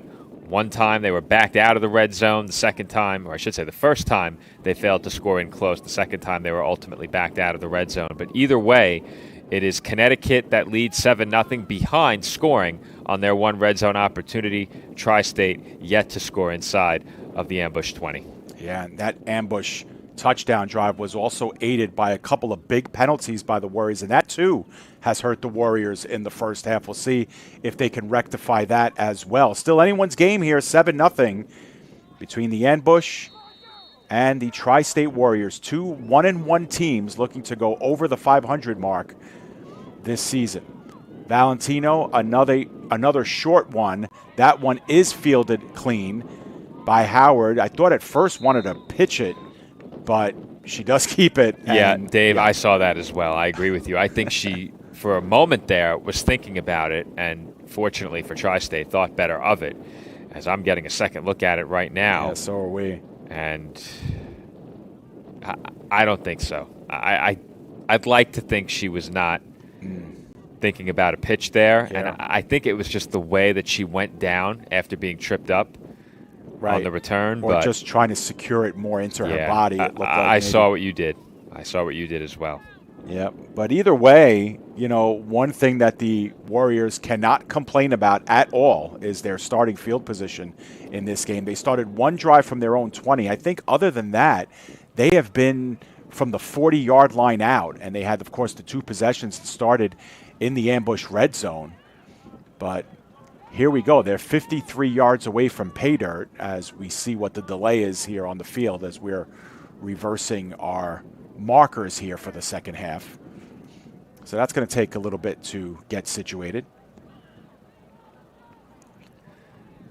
Well, if you're Tri-State here, I think what you're looking to do is finally put together a sustained offensive drive that at the very least pins back the ambush, because as much as we've talked about the missed opportunities for Tri-State the last couple of weeks, in this game, they've held the ambush to just about nothing in terms of offensive yardage. They have not allowed a completed pass outside of the 1 touchdown reception that came from, I believe, the 8. And on the ground, they've done a great job in limiting the ambush. The gains have been few and far between. Most of those running plays going for losses. The vast majority, in fact, going for losses. Yeah, we talked a lot about the Warriors' defense last week as well, holding the Panthers to only the 1 touchdown, as we have Robinson here going off tackle left, and that's going to be a first down, and what, again, could be one of the biggest plays of the game, at least in the run game by Robinson. She pulls ahead for about 12 or 13 yards and gets the first down. And just like that, you're in plus territory if you're Tri-State. And now, looking at this drive, the perspective completely shifts. Even if you don't score here, odds are that the ambush do get pinned back in not so great starting field position. All it's going to take is a quality punt. And based on what we saw earlier in terms of the poor snap, that's not a given. But now I think some of the pressure is off here if you're Tri-State, especially with the ground game gaining some traction on that first carry. Yeah, 100% here, and that's got to feel good coming out of the halftime break, being able to spring forward as Robinson will get it again. It looks like the same exact play, and she pulls ahead for another quality gain, that time about 5 or 6 yards before a couple of different players getting in there on tackle. Denasia Williams was in there, as well as Jamila Gordon. And you have to feel good about the first 2 plays of this drive if you're Tri-State. They've really had a tough time on the ground so far in this game. A big chunk on the first play of the drive. It looks like 7 more on that last play, maybe just shy of that mark. They're going to officially give them 6, but you will take that on first down every time if you're Tri-State. And if they can find some balance offensively and continue to pound the rock effectively, perhaps they find a few more openings in the passing game. Absolutely here, getting the run game going. First couple of plays, like you mentioned, they get the 6 yards there, about 20 yards of real estate. We'll see if they stick with it here on 2nd and 4. They decide to air it out. It will be the give underneath, this time trying to spring out wide, and a nice tackle that time. Good wrap and takedown by Anselm, and that's going to be a loss of about 3 or 4. And that's as fundamentally sound a tackle as you'll see. Taking the back down from around the back of the leg, standing up Robinson on that play was Anselm, and it doesn't get much better than that in terms of a tackle on a back with a head of steam out of the backfield. Back meets defender, and the defender wins on that play. It's now 3rd down and about 6, maybe even 7, as they lose 3 yards on that play. And now we'll see what Tri-State has in the passing game. I mentioned they've gotten the better of the passing attack so far. That's not in terms of total completions. It's in terms of opportunities. Both teams, by my count, have just 1 completed pass in this game. Yeah, it's a good point. And fake give underneath. They will look sideline to the play that finished the half, and that one as well, just off the fingertips or beyond the fingertips of Netta Wise. And Joe, that play has been there twice in a row now, and the Warriors just feathers away from scoring a touchdown again. It was a double move by Wise, Dave. She took 1 step toward the inside and then continued. That's effectively a sluggo. She made her step toward the inside a bit further down the field than is traditional, but it worked. And she had plenty of room. You see it on the replay. It was there once again. And that's exactly what I was talking about in terms of Tri-State getting the better of the passing attack between the two teams. They've had the opportunities. Once again, those opportunities for the most part have been missed, as that last one fell incomplete with a chance for a touchdown going by the wayside. And with their defense humming, they decide to keep the offense on the field here. Punt team stays behind, and it'll be 4th down and 7. Can the Warriors get the play? Look like some movement there on the left side, and Williams is dead to rights. Ball came out, but they're saying she was down here, Joe. And calls going up that there should have been a penalty there, but instead it looks like it's going to be ambush ball. I'm not sure Williams ever had the football, Dave. We'll see it again on replay, but the ball skipped in. I don't think she ever had it. I think that ball was loose at the bottom of the pile from the moment it touched her fingers. Well, let's take a look, too, as if there's movement here or if there's an offside on the defense here, because that's what the Tri-State Warriors were screaming from the sideline. It was really close. And we're trying to follow it here in super slow-mo to see where that ball is. Kind of hard to tell on my screen, Joe. I don't know if you get a better look at it. I'm about to. And again, we'll start it from where the jump is, and that could have been offside. I'm going to try and pause it right where there's movement. Well, might have timed it right. I was able to freeze frame it. It's either offsides by a hair or perfectly timed. When it's that close, I think the defender gets the benefit of the doubt. I like the no call there. And that's what they get, the benefit of the doubt. So not only do they take over, they get the sack on Williams to get the ball in better field position at the 44-yard line. Let's see what they do here, starting out a drive, really where the Warriors started their drive on the opposite side of the field. And there's another face mask, and that one was a little bit easier to see for us. Michaela Wilson, the guilty party. This will be an automatic first down. I think this will be the 15-yard variety. And we don't have an official tally, but I would love to know how many penalty yards the ambush have picked up in this game versus offensive yards. I'd be inclined to say it's in the ballpark of maybe between 50 and 60 penalty yards and perhaps maybe 15 to 20 yards of offense. Yeah, I was going to say at least 2 to 1, Joe, at least. Yeah. And this is another 15-yarder as well, so we got another chance to see the replay. And, it's the right call, obviously. We have a timeout that's being called here by the Warriors, and I think that's Coach LB out there talking to his defense, and kind of keep your heads in the game and stop gifting yards to a team that's really struggled to put anything really together, Joe. I'm fairly certain that the ambush have 60 yards of personal foul offense. There have been 4 face masks on Tri-State in this game. Yeah, one of them was a 5. And one was a 5, right. So I meant to say 50 yards, not 60. That's my mistake. But you had 60 yards there. You had the encroachment penalty down around the end zone. So at the very least, they have, I think it was a half the distance penalty down around the end zone as well. Right. So let's say 53. So they would need at least 25 or 26 yards of offense for that 2 to 1. I don't think they have it. No, I don't think they have it. They have it either. And if you're Tri-State, and you also have to be thinking about, you came into this game heavily favored. Does that weigh on you at all? Is that in your head now? Because you were favored by 2 scores.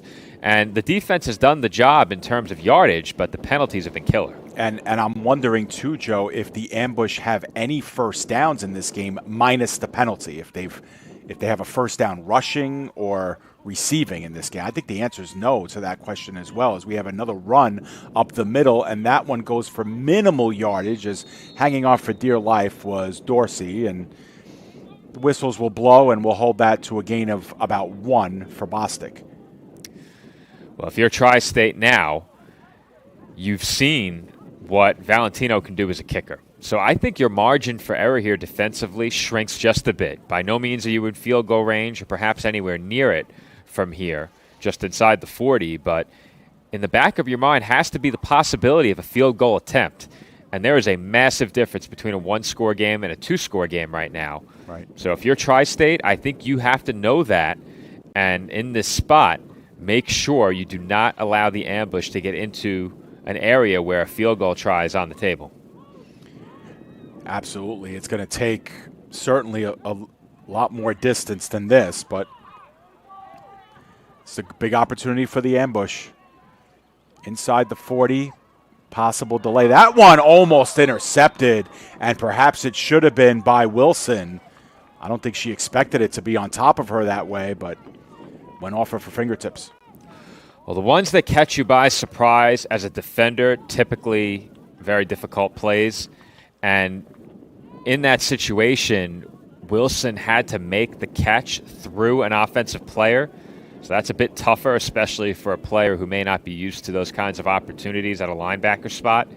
That being said, with the offensive player in front of you, perhaps obscuring your vision just a bit, the ball was still right on her, in her hands, and I think she saw it coming. I don't think it caught her by surprise. Yep. No, I think you're right, Joe. I think she put her hands up there, and they just stubbed her right in the fingers.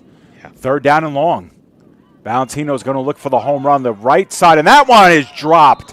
That one easily should have been intercepted, Joe, and Coward could still be running. And the woes continue in terms of failing to secure the football for Tri-State. It's been back-to-back weeks of this. And, oh, boy, I mean, that one could have gone for 6, Dave. There's no one in front of Coward. Could have gone for 6. It was going to be a foot race. It was going to be a foot race between Coward and the intended receiver, Hess. And I think Coward had the straight line speed to get away there with her momentum carrying her toward the end zone. And I think right there, Valentino tried to bite off a bit more than she could chew. She had an open target underneath. I think that is number 4. Sarah Marnalsi with her hand up there, wanting the football, didn't get it, and she looked open. Valentino will punt this one away. A lot of her punts have been very short. This one, she gets down the field at about the 20. It's taking a couple of bounces and will be downed by Vada at the 17, 18-yard line. But the Warriors will not have good field position this time around. But opportunities, Joe, we've seen a couple of them offensively for the Warriors, a couple of those deep shots that they've taken. So close to hitting on those, and we just saw some big defensive plays that weren't made by the Warriors, but they do hold and, again, get the ball back into their offense's hands. And they've kept it a one-score game, has this defense, and that's important once you fall behind by 2 scores in a game that has gone the way this one has, with very limited opportunities in terms of big plays and red zone chances. We've seen with Tri-State, they've had a couple of red zone chances for the ambush. They've had just one. And we're now, I would presume, approaching the midway point of the third quarter. So not many opportunities for these two sides. You can't afford to go behind by 2 scores. And I think the burden on your offense here is not only put up 7 points and get even, but you have to avoid giving the ball back to Connecticut in a position where they have a short field, could think about a field goal, or perhaps go up by 2 touchdowns. Yeah, with both teams really struggling to put things together offensively, field position becomes key, and making that key play on defense or special teams could be the turning point in this one, whether it's to put a nail in the coffin for the ambush or get the Warriors back involved in this game. But for now, it is their offense looking to get something generated here, and it is Robinson, who's been running the ball better here in the second half, plows ahead for a gain of about 2 or 3. And they had to get away from her a little bit on that last drive, Joe, but she had a couple of really good runs the last time out. She did, and that one play that went for the -3 where she was stood up out of the backfield really shifted that drive in the favor of Connecticut, because it took what could have been a potential 3rd and short, and the Warriors with possession in what I would guess was 4-down territory. It turned it into a 3rd and long, and the 3rd and long opportunity comes up empty, and then they had the big chance, or I should say the big chance came on 3rd and long with the overshoot, and then the fumbled snap on 4th down turned it into good starting field position for Connecticut. 2nd down and 7. They go to Robinson again. She goes off tackle left again. We have a flag down in the backfield after Robinson got past the line of scrimmage.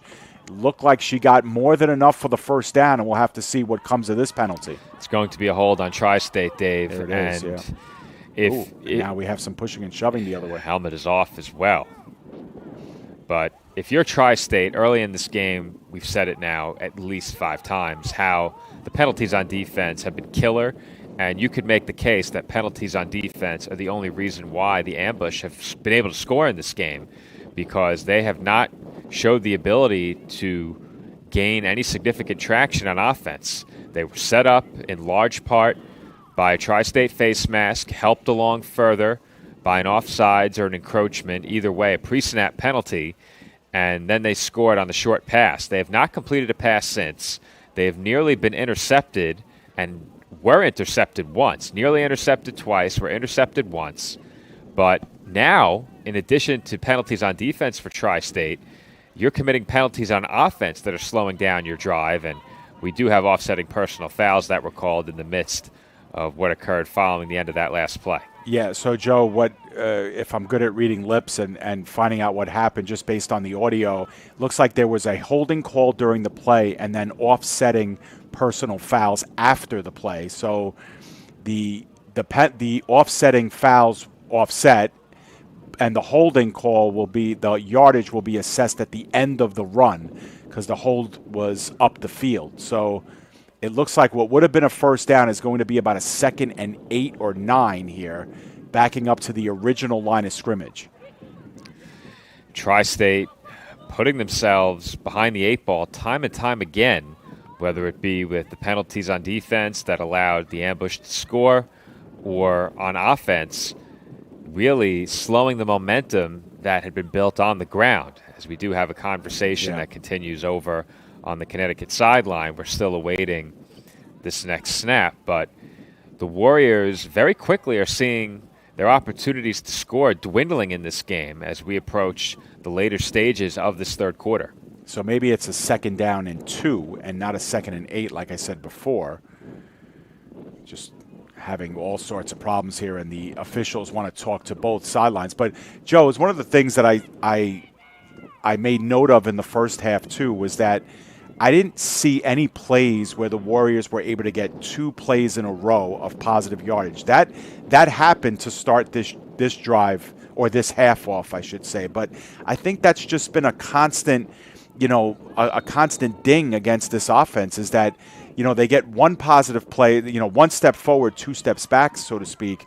And some of the 2 steps back, you have to give credit to the Ambush for getting in the backfield, blowing up some plays, but some of it is just self-inflicted wounds with the penalties. I think it all starts with what you can control. If you have the pass on target and a receiver open, you have to complete those catches. Right. And we've seen that more than once present itself as an issue, as we have another whistle here at a stoppage, as Coach Harrigan heads over for a conversation with the official. But at the very least, you have to convert on what is there.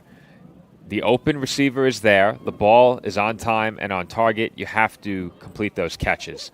Also, when you have the receiver open over the top, when there's pressure on your quarterback, by no means an easy throw.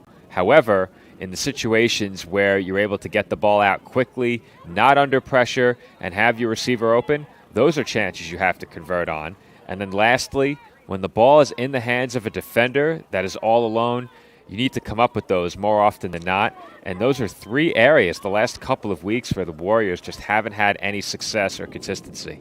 Yeah, and Williams has only connected on 1 pass in this game, and it's not for lack of trying. She's dropped back, I would say, 50% of the time here.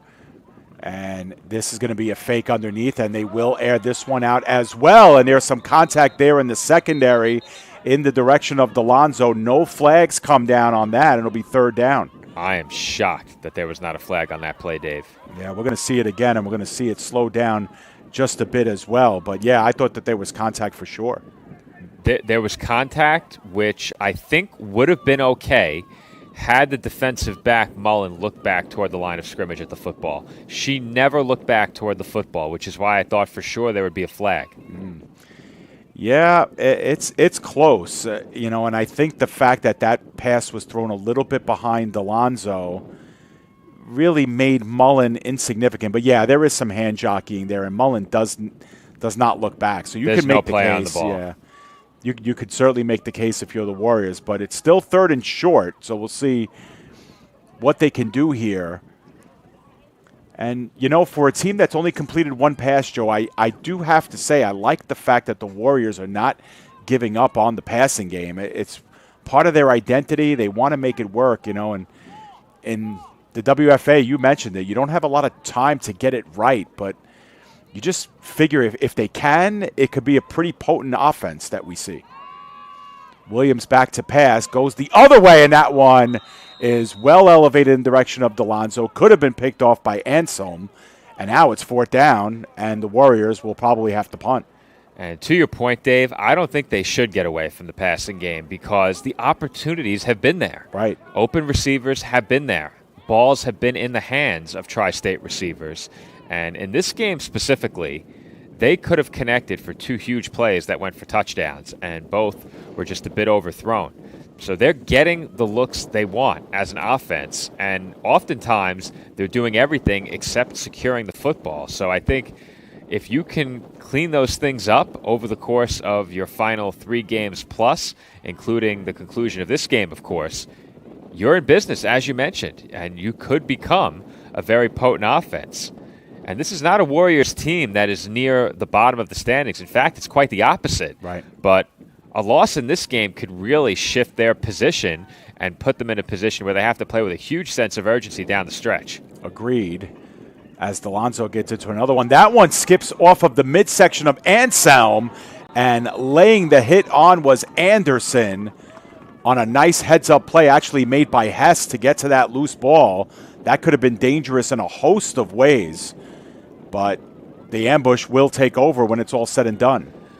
And I think if you're Connecticut, you are extremely fortunate that ball didn't bounce a bit higher, because if it bounces a bit higher and stays in the air a second longer, that's a free-for-all. Yeah. And the Tri-State Gunners on that play have the ability to simply take out the 2 returners back deep for Connecticut and give the rest of their players a chance to get to the football.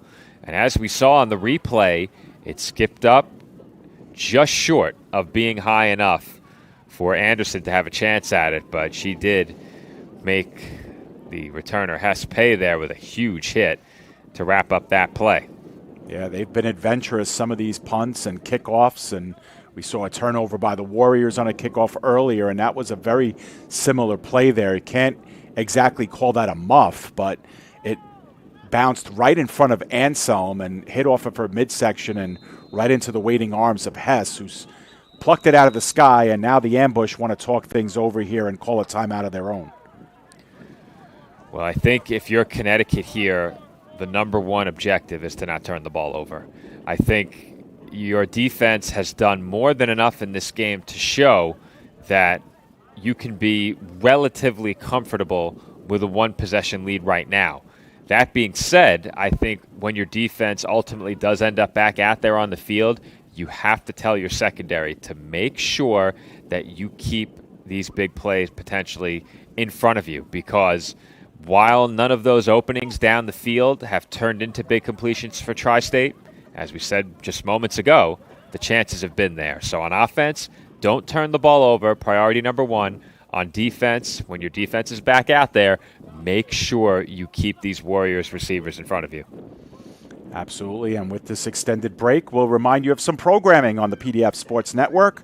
We have our lineup of podcasts that hit your way throughout the week. Earlier this morning, we had Way Too Early with Pat Bleasy. That's every Sunday around 11 or 12 o'clock. It's live on Facebook, and then we carry the rebroadcast here. Semi-Pro Football Talk there. The folks that You Know I'm Right, Joe and Nick, every week talking with some of the biggest names in sports, hearing their origin stories, Wednesdays at 8 o'clock. And then on Thursday and Friday, we turn our attention to the American Arena League 2 and its Jersey Bearcats. AAL2 Turf Talk, 7 p.m.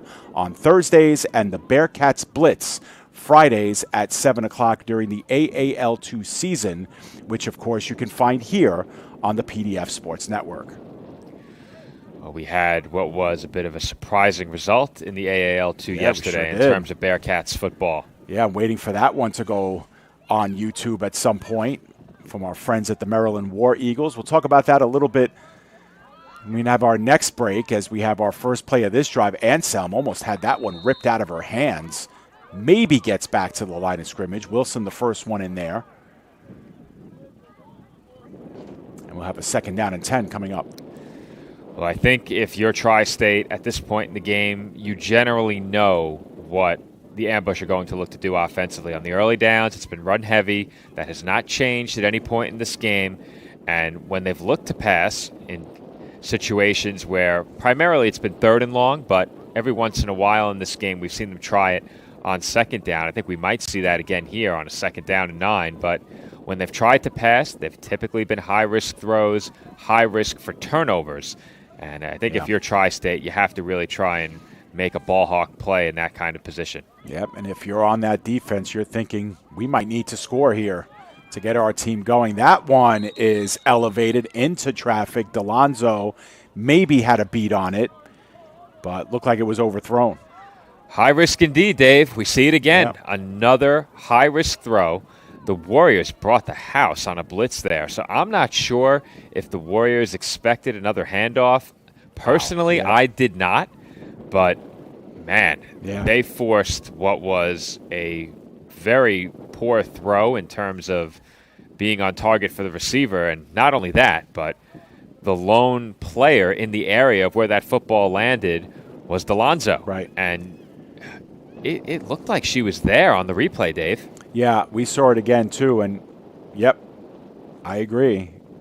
Can't say that she should have caught that ball, but she certainly had a read on it, that's for sure. 3rd down and 9, and they will go back to the run game. This is Anselm right up the gut. She's able to get about half the yards she needed as Romeo, Dorsey, and Gray were in the area as well.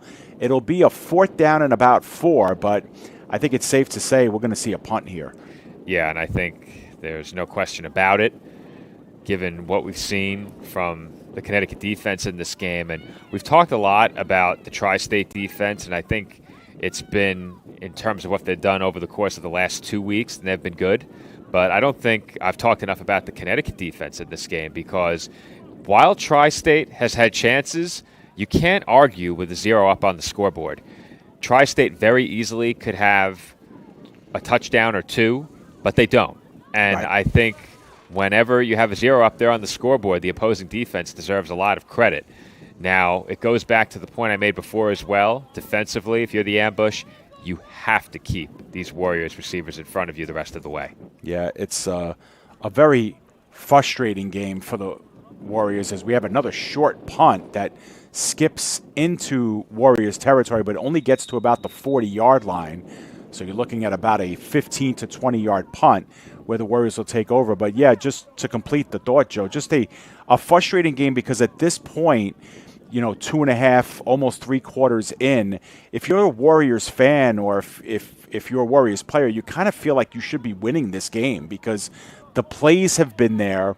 Obviously they've been far from perfect in this game, but, they've done enough to really feel like they're the better team right now on the field of play. And that's not us being, the Warriors broadcast team. I think that we're starting to see that, but they just haven't been able to complete the play or finish plays, and that's got to feel frustrating at this point. Yeah, and I think you can alleviate a lot of that frustration very quickly with a score. Right. Easier said than done, but I think if you're Tri-State, we've seen some good things from them offensively and some indicators that they might be able to finally break through. On the other side for Connecticut, since that touchdown drive, we haven't seen much. And I think if you're Tri-State, you have to feel pretty good if you're able to score and tie this game, or even better, score and convert for 2. Yeah. I think at this point the ambush have about 25 to 30 yards of offense in this game. Now, the Warriors haven't been much better, but they get the ball back with a chance. They go middle of the field. That one is incomplete. Wise could not hang on to it. And, Joe, that was a perfect ball. I thought at first it was complete. And there's another one of those plays where Wise might still be running. That's a killer, Dave. That's a killer. And I think that one's going to be chalked up as yet another drop. Absolutely. It was really tough to tell from our vantage point exactly where that ball landed, but it looked like it was in the breadbasket. That's a perfect throw, Joe. We're seeing Yeah. it again. And, we've seen Wise's speed, too. And if this is caught in stride, I think she's splitting the defenders here and taking it in. I mean, we've seen that play before. And that's just going to be another one where you just want to have it back. Yeah, I'd be inclined to say she's probably tackled, but there's definitely an opportunity there if you catch that in stride. You had a safety on the other side as well. You had 2 defensive backs there. I think that second safety was Vada on the far side of the field. Yeah. We'll never know.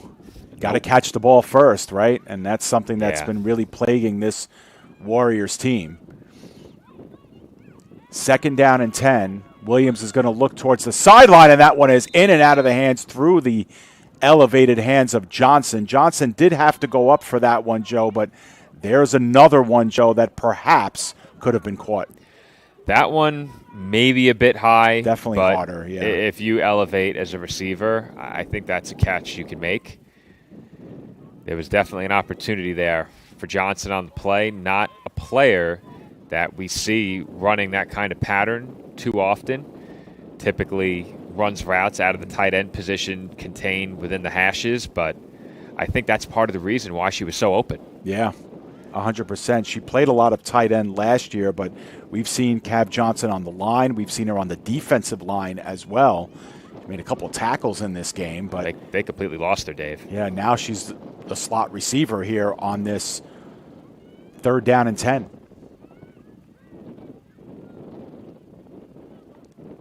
High snap. Williams settles it down, does have time, looks in the flat, finds Delonzo. Delonzo does make the catch, gets past midfield, stiff arms, and is into ambush territory just outside the 40.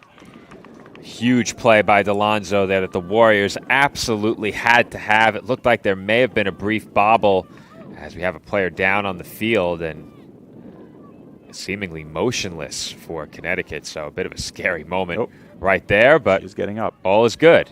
So that is encouraging to see, as it did not look good for Carly Webb there for a couple of minutes. Yeah. It seemed like a couple of minutes anyway. She was not moving.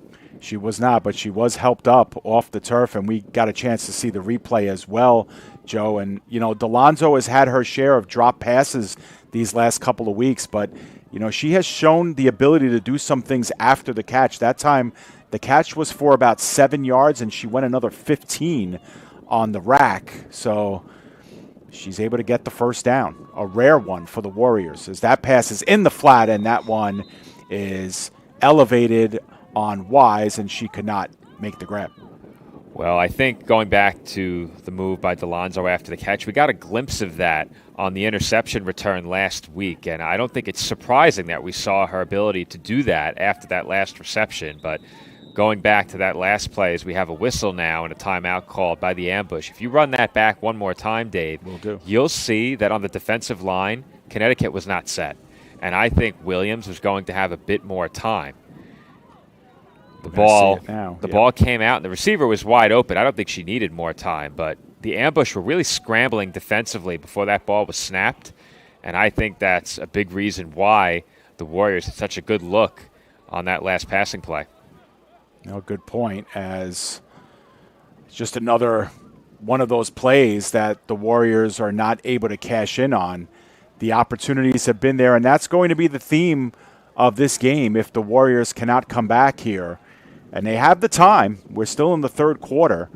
And the Warriors trying to get some things together. And one of the things that we've said, a couple of themes, they haven't been able to get consistently positive yards on their plays, be it the penalties, be it the sacks, the missed snaps, anything like that. And the opportunities. I mean, there have been some open windows for this Warriors team. They just haven't been able to climb out of those windows, Joe. Yeah, and I think the 2 plays that are the absolute backbreakers are the 2 overthrows. Yep. You had a chance to get even in this game, of course, with that score, and then an extra point or perhaps taking the lead with a conversion. Either way, those are 2 plays that you would love to have back, of course, but 2 plays that you're going to replay over and over again in your minds and leading up to your next game if you don't come from behind and take the win here. Still second down, however, here, 2nd down and 10, coming off of a big play by Delonzo, only their second completed pass of this game for the Warriors. Will they go back to the run game here on this one? They do not. Williams has a good pocket with which to throw. Middle of the field, and that one is just elevated as well. Trying to go up and grab it was China McCall, just beyond her reach, Joe. McCall settled underneath it too early, Dave. If she just kept running, that was a perfect ball. She slowed down, waiting for it. And if she just continued up the field, that was a touchdown. And yet again, Tri-State gets a look over the top of this ambush defense. And if you're Connecticut, going back to what I said at the start of this drive, you have to keep these Tri-State receivers in front of you. It's going to be very tough for the Warriors to methodically march up the field with the running game and short passes. You cannot let them beat you over the top. And yet again, the ambush do just that. Once again, Tri-State cannot make them pay. Yeah, they are getting behind the safeties for sure in this one, but they just cannot complete the plays, Joe. That time McCall sort of, put her spikes in the dirt and went up to try and grab that instead of kind of running under it. And now it's 3rd down and 10 instead of there being 6 on the board for the Warriors. Can they overcome it? 3rd and 10. Another good pocket for Williams. She looks now on the near sideline. That one in and out of the hands of Delonzo. She cannot come down with it, and that would have been more than enough for the 1st down. Another drop pass. It leads to 4th. Well, I think if there's any positive to take away from this sequence, if you're the Warriors, because admittedly it's tough to take positives from it, but this is a theme that goes back to last week as well. The play calling has been great. The receivers are getting open. The looks are there. It's just a matter of completing the receptions and making these plays count on the stat sheet. Instead, it goes down as a drop pass, and we have yet another on that last play. This one, admittedly, a bit more difficult. A sort of jump ball. It was one-on-one, but Delonzo had it hit her square in the hands there. You have to catch that ball. Yeah, Delonzo kind of with a good box-out move, if you will, in basketball. And she definitely had the positioning and just has to make that grab. And, again, a lot of plays here. They're starting to pile up for the Warriors of if you're making them, if you're converting on even half of them, Joe, you're probably winning this game by a score or 2. Well, they win last week if they convert. Right. Delonzo gets into this one. She's done a really good job punting the football here. That one is fielded clean, and Lily Anderson is there again. That time to blow up Julia Mullen inside the 5-yard line. Well, we began the night singing the praises of this Tri-State defense and what they did last week. They've stepped up again here in this game. But how about the special teams for the Warriors in terms of the kicking game?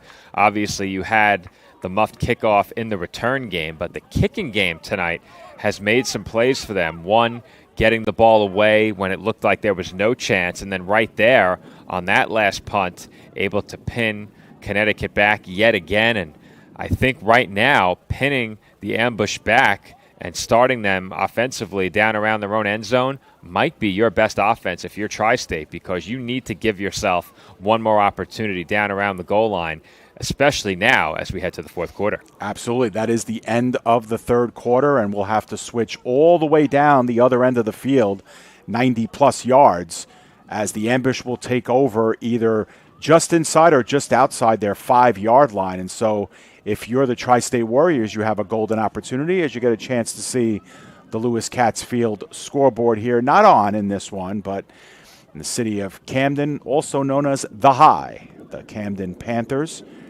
And, Joe, we should mention, while we have a little bit of a break, what our next game will be. We'll be off next weekend, of course, Memorial Day weekend. We hope everybody gets to spend it with their loved ones and has a good weekend. And then we'll be back in the arena, the aforementioned Jersey Bearcats on Saturday, May 31st at Waranenko in Roselle, New Jersey. The Jersey Bearcats will take on the Pittsburgh Outlaws in what now becomes a big game for the Bearcats, who are right now sitting atop the Eastern Division standings. They'll take on Pittsburgh, a team that plays out of the North Division. And with the playoffs looming, every game becomes important for our Jersey Bearcats in the arena. We hope you join us there, 5:40 for the pregame show, 6 o'clock kickoff at Waranenko. Very much looking forward to my return to covering Jersey Bearcats football. I missed a good one last time out, but I was able to tune in, and I'm very much looking forward to being back in Waranenko, fresh off a flight from Tampa. All right. So the ball is actually just outside the 5-yard line, but there are the Warriors again to blow things up in the backfield. Nowhere for Bostic to go. And Dorsey was there first. And, you know, we've given them their flowers, Joe, this Tri-State Warriors defense. But, you know, they have been really good these last couple of weeks. And remember, they only gave up 6 points to the Upstate Predators in the opening game. That was an 8-6 win for Tri-State. Only gave up 1 touchdown last week and have only given up the 1 score here tonight. So they've been good, and they continue to be good here after a 2-yard loss on that play. And they need to step up in a big way right now, perhaps even putting points on the board for Tri-State, because the offense has not shown the ability to punch it in as of yet. Turnover would be huge here.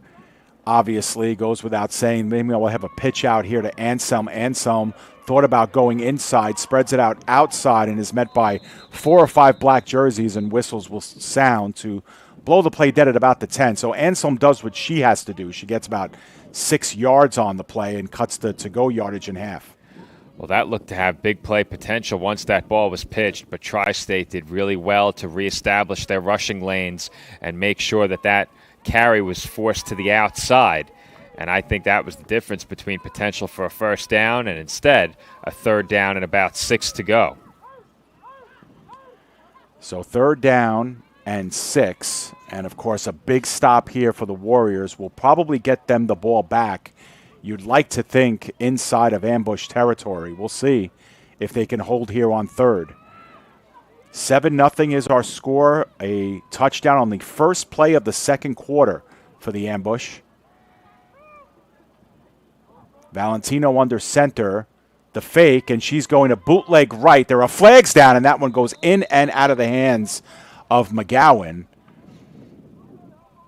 And if this is a holding call here, we'll see what the decision is. The incomplete pass will make it a 4th down. It was a false start on the offense, so they're going to back this one up. Now, I'm not sure why the false start would blow it dead, right? And it would be a replay of the down. Well, that was the signal. Yeah, they're signaling 3rd down right now. Yeah, so it'll be 3rd and 10 or 3rd and 11. Now, were they given the option to allow that play to stand? Typically, you're not on a false start, of course, but it looked like there was some consultation over with the Tri-State sideline. Now, if you have that choice, let's say hypothetically it was a hold, are you backing them up or are you taking 4th down? Well, if they had the choice and they're backing them up, that just shows how much faith you have in your defense, because you would have gotten an automatic punt out of that. If it's 4th and 5 from the 10, exactly, they're going to punt. So why you would give them the extra down here is... I don't think they did. It just looked that way. Yeah, that's what I think as well. I don't think you'd give them the extra down here unless it's an extra opportunity to get the ball back as far as a turnover. But, yeah, you're just giving them an excuse here to get a big play and a 1st down. But we'll see here, 3rd down and 11 from the 5-yard line. Valentino will indeed pass in the middle of it, and that one might have been off the fingertips of Romeo. Another pass in traffic, unsuccessful for the ambush, and now they'll punt on 4th and 11. Well, they tried to create a mismatch there with pre-snap motion. You'll get a look at it on the replay, Dave. Tri-State came up to the line of scrimmage with 2 defensive backs lined up on the far side of the field. Right. They had a linebacker in that slot area. So what they did on the side of Connecticut, they motioned Hess to the right of the quarterback, Valentino, trying to set up a one-on-one with that linebacker over the middle of the field and perhaps win the foot race toward the 1st down. Sticks. That being said, the ball was off target. no chance there for a run after any potential catch. It looked like the Warriors did have some help over the middle as well, and yeah, there was nothing there. They had 2 defenders waiting. Valentino with a good punt, all things considering that snap, and Wise takes it at the 35-yard line, makes one miss. There is a flag down, and Wise is inside the 25. She gets inside the 20, now breaks inside the 10, where she's met by 3 orange jerseys. Now, the flag, Joe, leads you to believe that this one is coming back, but if it doesn't, Tri-State's going to have a 1st and goal to start this, and it is going to be a block in the back. That's a back-breaking penalty, no pun intended, if you're Tri-State. And just when it looked like they made the big play they finally needed, and looks like we have an injured player down as well, but when it looked like they finally made the big play they needed there on special teams, it is once again negated by an untimely penalty. Now, whether or not the block in the back was consequential, the replay will show us. Yeah. But that one really hurts. Yeah, we caught the replay a little bit late, but we are seeing, I believe, what was the block in the back right at the very beginning there. It's kind of hard to pick up because the flag was already thrown. But, yeah, so the penalty happens right from the jump, it looks like, when Wise fields that. So this one's going to come not only back, but all the way back. And, you know, all things considered, Valentino twice in this game has had to punt from just inside or just underneath the goalpost, and she's gotten off some really good punts. Well, I think if you're Connecticut in this game, the special teams unit has been a standout in this game because defensively, obviously, you've held the Warriors to nothing, but as I've mentioned, there have been numerous opportunities for the Warriors to score in this game. So while the Connecticut defense deserves a lot of credit for pitching a shutout, they have been in positions where they very easily could have allowed multiple touchdowns. However, the special teams unit in this game has done what they've needed to do and has made some plays that have really mattered, especially recovering that muffed kickoff. That was a really big one in this game. And I think outside of a shanked punt or two, which have been a semi-regular occurrence in the games we've covered, I think the special teams unit for Connecticut's been pretty solid in this game, and that last play was fortunately called back on the side of Tri-State, but the punt out of your own end zone is a play that often gets overlooked. It doesn't show up on the stat sheet. Getting a good kickoff out of your own end zone from your punter is very important and something that Valentino's done well so far in this game. 100%, as it looks like with the penalty yardage put in place, Tri-State's going to start this drive at the ambush 38, which is just fine and great field position to start. But considering that punt was from the 5 or 10 yard line, 5 yard line actually, that's a pretty good exchange in real estate that the ambush would take. But I believe, Joe, that this is the 5th drive, maybe even the 6th, that the Warriors have started inside of ambush territory. And obviously you see they don't have any points to show for it. Let's see what they can do here. As it looks like we have a face mask against the ambush this time, as Deneen Robinson was taken down after a minimal gain. Well, I've used the phrase already, untimely penalties, and I've done that in reference to many of the Tri-State penalties. I think that's the first really big one that goes against Connecticut in this game, and it comes at a bad time, leading by just the 1 score as they have for much of this game. But with Tri-State running out of time and running out of opportunities, this is probably the last moment in this game where you want to commit that penalty, and they will march this ball forward all the way to the 22-yard line. Yeah, so 15 yards and an automatic first down for the Warriors. And if you consider this really the start of another drive, this is, I think, now the 4th drive that they've had either inside the red zone or just outside of it. I think it's now or never, Dave. Yeah, I do too. I think this is something that you just can't repeatedly bank on. And again, the Warriors have been knocking on the door. They've had 3 or 4 plays here that we could justify them going into the end zone for. I'd take a shot here. Under center here, they work the pitch, and that one is fumbled off the face mask of Robinson, and it looks like the ambush are all over it. Indeed, they are. Carly Webb, who's been all over the field today for the ambush, the fourth Warriors turnover of the game, and the ambush take over. Well, when I saw the offensive alignment, Dave, I did not think they were going to air it out down the field, but if you had a play to check to in that spot where you could have thrown up a ball one-on-one in the secondary, I would have done it, because the look that you had was one high safety. It appeared to be woman-to-woman coverage on the outside, and the entirety of the Connecticut defense was stacked around the line of scrimmage. Look how many players are lined up in the box. I think it was 8. Yeah, we have it on pause now so we could see it, Joe. Yeah, I think it was 8 if you can count out for me quickly. 7. There are 7 in the box. Okay, so I don't know where the 11th defender was, but either way, it was going to be tough to run for a positive play there. Yeah. Really, really tough. Well, there was 7 in the box, Joe, and then when you have the slot corner creeping in, that's your 8th. So, got it. Yeah, you're right. And you know what, Joe? I think you're right there in terms of taking the shot, because, you know, your defense just had a huge hold. You got the big penalty there that sets you up right outside the 20. There's the chance to strike. And, you know, obviously we can't, hindsight's 20/20 there, but yeah, that's a big turnover. And in a game where they've had just so many, you know, little mistakes, there's just another one. That's also, you know, forget about pass versus run there, Joe, but it's just a pitch. It's a simple pitch on a sweep. There wasn't pressure on the interior there, and that's just something you have to be able to check a box of, just getting that exchange going. Yeah, it was a bit of an unconventional running play. It was a toss from a distance where you wouldn't expect it, and it really sets you up for that potential of putting a bit too much on that ball, trying to toss it to your back, and in that case, it hit right off the chest pads. Yeah. And up near the face mask area, too. Yeah. We just saw it again. Yeah. Yeah, it was a play that never got off the ground, of course. And unfortunately for Tri-State, it brings what was a drive that started in promising field position after the penalty to an abrupt end. And with time, we have to believe running out on the Warriors, they're trying to hold again. This pass down the field, and that one is elevated in the vicinity of Sarah Marnals.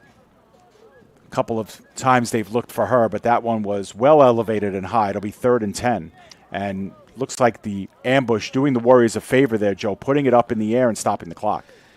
Once again, we're on the same page, Dave. I'm a bit surprised that they're passing the football at all, because so many of their throws have been such high-risk attempts that it almost seems like the risk so far outweighs the reward that you wouldn't even think about it anymore. Yeah. I'm almost at the point where I'd run it 3 straight times. Yeah, fair point. Just to get the time off the clock here, as we don't have an official clock here in the stadium, but we got to figure about 4 or 5 minutes remaining at most. And another passing play, this one towards the sideline. That one is caught by Vada, and Vada is going to have enough for the first down. She went up and got it, with the defender closing in on her, and that'll move the sticks. So what do we know, Joe? I was about to say the same thing. What do we know? As that one was bobbled but secured, and that will prompt a Tri-State timeout. So you have to think we're approaching the end of this game, Dave, as the Warriors now are beginning to burn their timeouts. But as we see on the replay, not only is that a good ball and obviously a good catch, but it comes at perhaps the most important point in this game for Connecticut since they scored their touchdown. And that completion is their first since the touchdown grab. Yes, that's right. That's right. Couldn't have come at a better time. Right. That touchdown pass came, that was the first play of the second quarter, and they have been 0 for since, and a lot of the passes have been very, very precarious. Tri-State could have themselves 2 or 3 interceptions in this game, but you need a first down there, you get one, and that's a tough one to swallow if you're the Warriors. And, Joe, that timeout that they took was their second of the half, so they only have one left. Plus the 2-minute warning. Plus the 2-minute warning. I was just about to say we haven't seen the 2 sign thrown up yet by the officials, so the Warriors are hanging on here. And you have to think in that defensive huddle, Joe, they're all talking about we need to get the turnover here. We need to force a fumble or get a pick here. If they put the ball up in the air again, we'll have to see. You cannot afford to allow a first down. That much is abundantly clear. And I think if you're Connecticut now, the thought becomes, do we put it on the ground 3 straight times? Yeah. I'm probably in that camp as well, Joe, and Valentino is under center here with the 2 backs behind her, and it is Anselm. Anselm will run wide right, and she gets pushed out of bounds by Anderson. So that will stop the clock at the very least after a 5-yard run. Well, you can't go out of bounds, at least not in this situation. And as you said, that will stop the clock, and that's big because if you're Tri-State here, you are backed up against the wall in this game. You have to score, and in all likelihood, you cannot afford to allow another first down. However, if there is some extra time left beyond the 2-minute warning, that was spared in part by going out of bounds there on the side of Connecticut. So that helps you out quite a bit if you're the Warriors. Yeah, I agree. And, the Warriors just need to get the ball back because they have run some deep plays that have been close to hitting. And so as long as they have the ball in hand, they'll have a shot. But right now, the onus is on the defense to get off of the field for the Warriors. It was now or never on offense by my estimation when Tri-State had the ball on their last drive. It is now or never for the defense right here. Right. If they don't come up with a stop in this spot, this game very well could end. Once again, 2 running backs set, and it will be this time Bostic, and Bostic's going to be met right at the line of scrimmage and thrown down for a heavy loss. Good job once again on the interior by Shakira Gray. She's been all over the place defensively as well. A loss on the play. Clock, however, continues to run. It'll be 3rd and about 6 coming up. Well, I think you're in that area now, 3rd and 5, 3rd and 6, where if you're Connecticut, you probably try and pass to get this because you don't need a big chunk. I think they air it out here and try and pick it up in the passing game.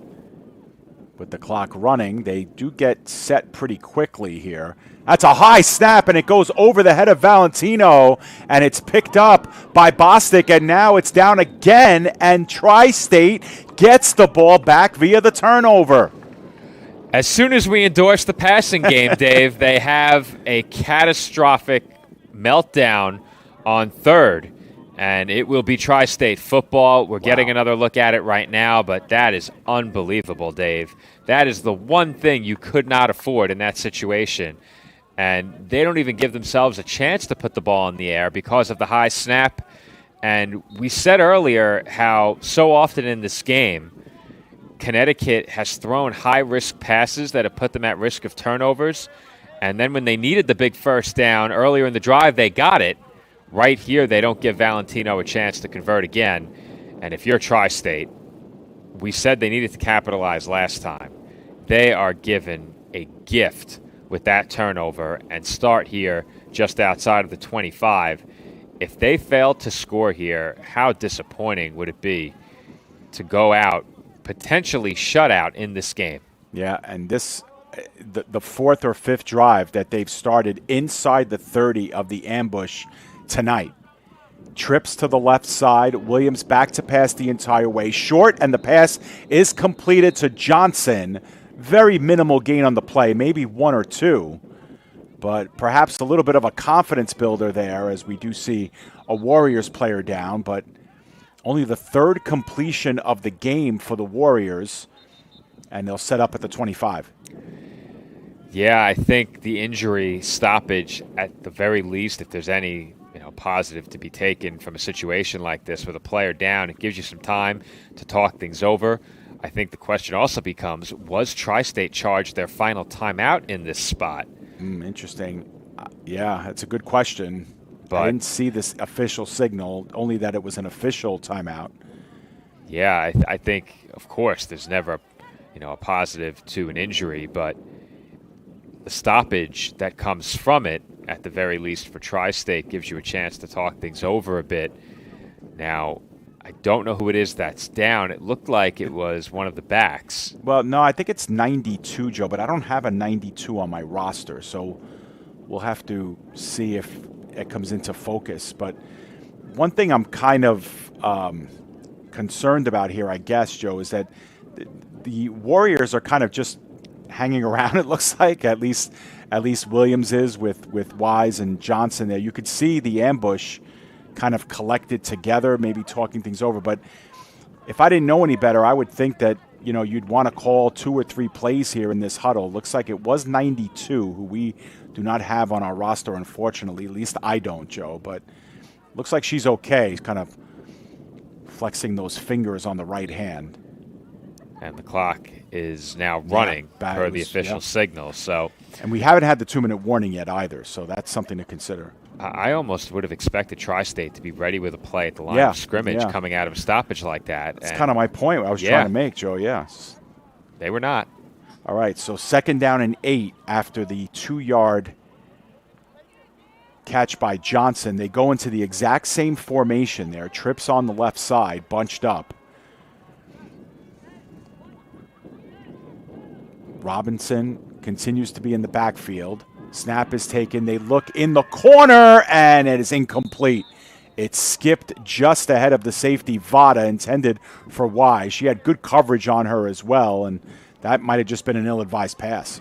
Yeah, Williams there, once again, facing a collapsing pocket, had to throw, and it looked like she was contacted as that ball came out, or at the very least was anticipating contact, had to try and kind of arch her body over the incoming blockers and defensive linemen.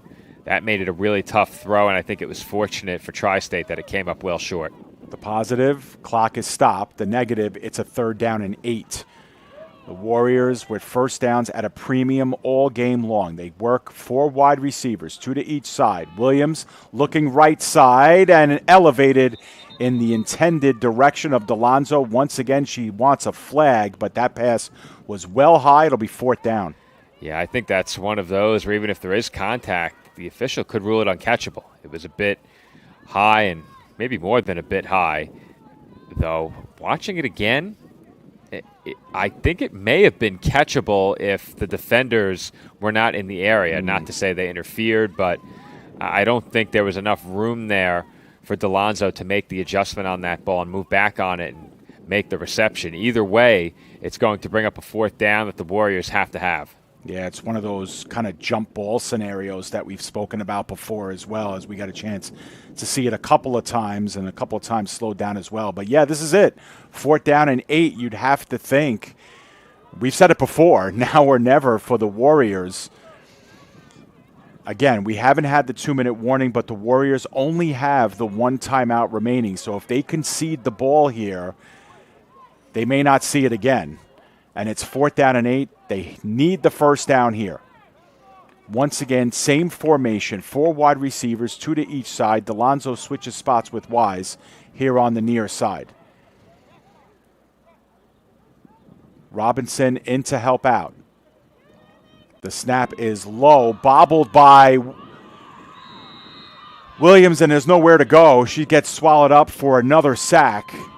And, Joe, on a play that they had to have, the Warriors, in a game where they've been laden with mistakes, just made another one right there. Yeah, and I think that might be their last one. As we've seen it in this quarter, both teams in big situations, be it 3rd down or 4th down, have had catastrophic miscues, one for Tri-State on a 1st down as well. And if you're the Warriors, I don't think this quarter could have gone much worse. You had a drive set up in great field position by a personal foul penalty, immediately ends with a turnover. Another chance here after your defense makes a big play, and yet again, Tri-State commits the costly turnover. They may not get another shot in this one, though we haven't seen the signal yet for the 2-minute warning. We don't believe Tri-State was charged with a timeout either. So it is possible that the clock will be stopped 2 more times, which would guarantee them another possession if they can get a 3-and-out here from their defense. Yeah, that was a tough snap that Williams might have had a chance to corral. It was near her shins, but with the defense on top of her coming in on a blitz as well, she was dead to rights. Nothing to do there as the Warriors again go negative yardage on a drive and give it up here at the 31-yard line for the ambush, who work out of the shotgun. Valentino, Vada in motion. The give, as expected, is up the middle, and powering ahead for a gain of about 4 or 5 is Anselm this time, taken down by Johnson. Well, you'll take that. If you're Connecticut, picking up 4 on that play, you move yourself that much closer to what I believe would be a game-clinching first down. And the Warriors are not calling timeout here, so you got to figure they're waiting for the 2-minute warning first, and then we'll stop it again once they get inside of 2 minutes, if they obviously can get the stop here. Defense has been good all game for both sides. Hence the 7-0 score, which has held up since the early stages of the second quarter. Valentino once again with Vada in motion. And they'll give to Vada on the jet sweep, and there's nowhere for her to go as she gets put down for a heavy loss by Jasmine Poole. And that's the kind of play call that you love if it works, because it catches the defense off guard. You get, in many cases, your slot receiver or a back lined up in that slot position, moving in some space with a chance for a big play. Here, instead, you hand off to a player behind the line of scrimmage on a play that goes nowhere. And when that doesn't work, sometimes you're left questioning the play call. And now it is 3rd down and very long rather than a 3rd down and a medium or a 3rd down and short if you pick up even a yard or 2 on that play. So it looks like, Dave, that Tri-State is set up to get yet another opportunity, barring a big conversion here by the ambush. I agree, Joe, and I am vexed that we haven't had the 2-minute warning yet. I guess we were way off on the time that was left, as Valentino will go back to pass, and in the flat, the catch is made, and will it be enough for a first down? It will, and then some. Malnas makes the catch and carries some Warriors with her. First down for the ambush, and what a crucial time for that. Marnals with a huge play right there, and she broke not 1, not 2, but 3 tackles on her way to that first down. Tri-State has used their final timeout, but it might be too little too late, Dave. We'll see. I would presume if they called timeout, we're probably on the plus side of the 2-minute warning by a slim margin, but I'm done guessing, because I would have guessed that we reached the 2-minute warning at least 5 minutes ago. Yeah, I agree. It seems like there's been a lot of stoppages here as we have some maybe ill feelings going on the ambush side, as very hot was Denasia Williams at, I believe, one of her teammates. But the clock is stopped. We have not had the official signal for 2 minutes. So as long as there's time, there's a chance here for the Warriors. But, man, that was a huge first down in a game where, let's be honest, Joe, the ambush haven't had many of them. In fact, I cannot remember. I know the Vada catch in this quarter was a first down that they earned via pass or run. But beyond that one, I don't know if they've had a first down running or passing the football today, other than when they've been on a penalty. Yeah, I think you're right, Dave. And either way, I think if you're Tri-State, the miscues in this game are just going to loom so large. And I don't want to take away from what the ambush have done defensively in this game, but there were so many opportunities inside the 25 and certainly inside the 30 for Tri-State, and they just could not convert. And they are on the verge of being shut out in this game. Anselm underneath got wrapped up originally, but getting out of the pack and making something out of nothing again are the ambush. And now they've strung together a couple of first downs in a row. Anselm stays in bounds. And we have another first down, this time on the plus side of the Tri-State territory. And if the last first down didn't do it, I think that one probably does, Dave. Not only does it put you in a position to bleed off more time from the clock, but it would, at the very best case for Tri-State, give them the ball back probably deep in their own territory. So I think if you're the ambush now, just avoid that pivotal error that sees a snap travel over the quarterback or through a botched handoff. Avoid that, and I think you probably have this game secured.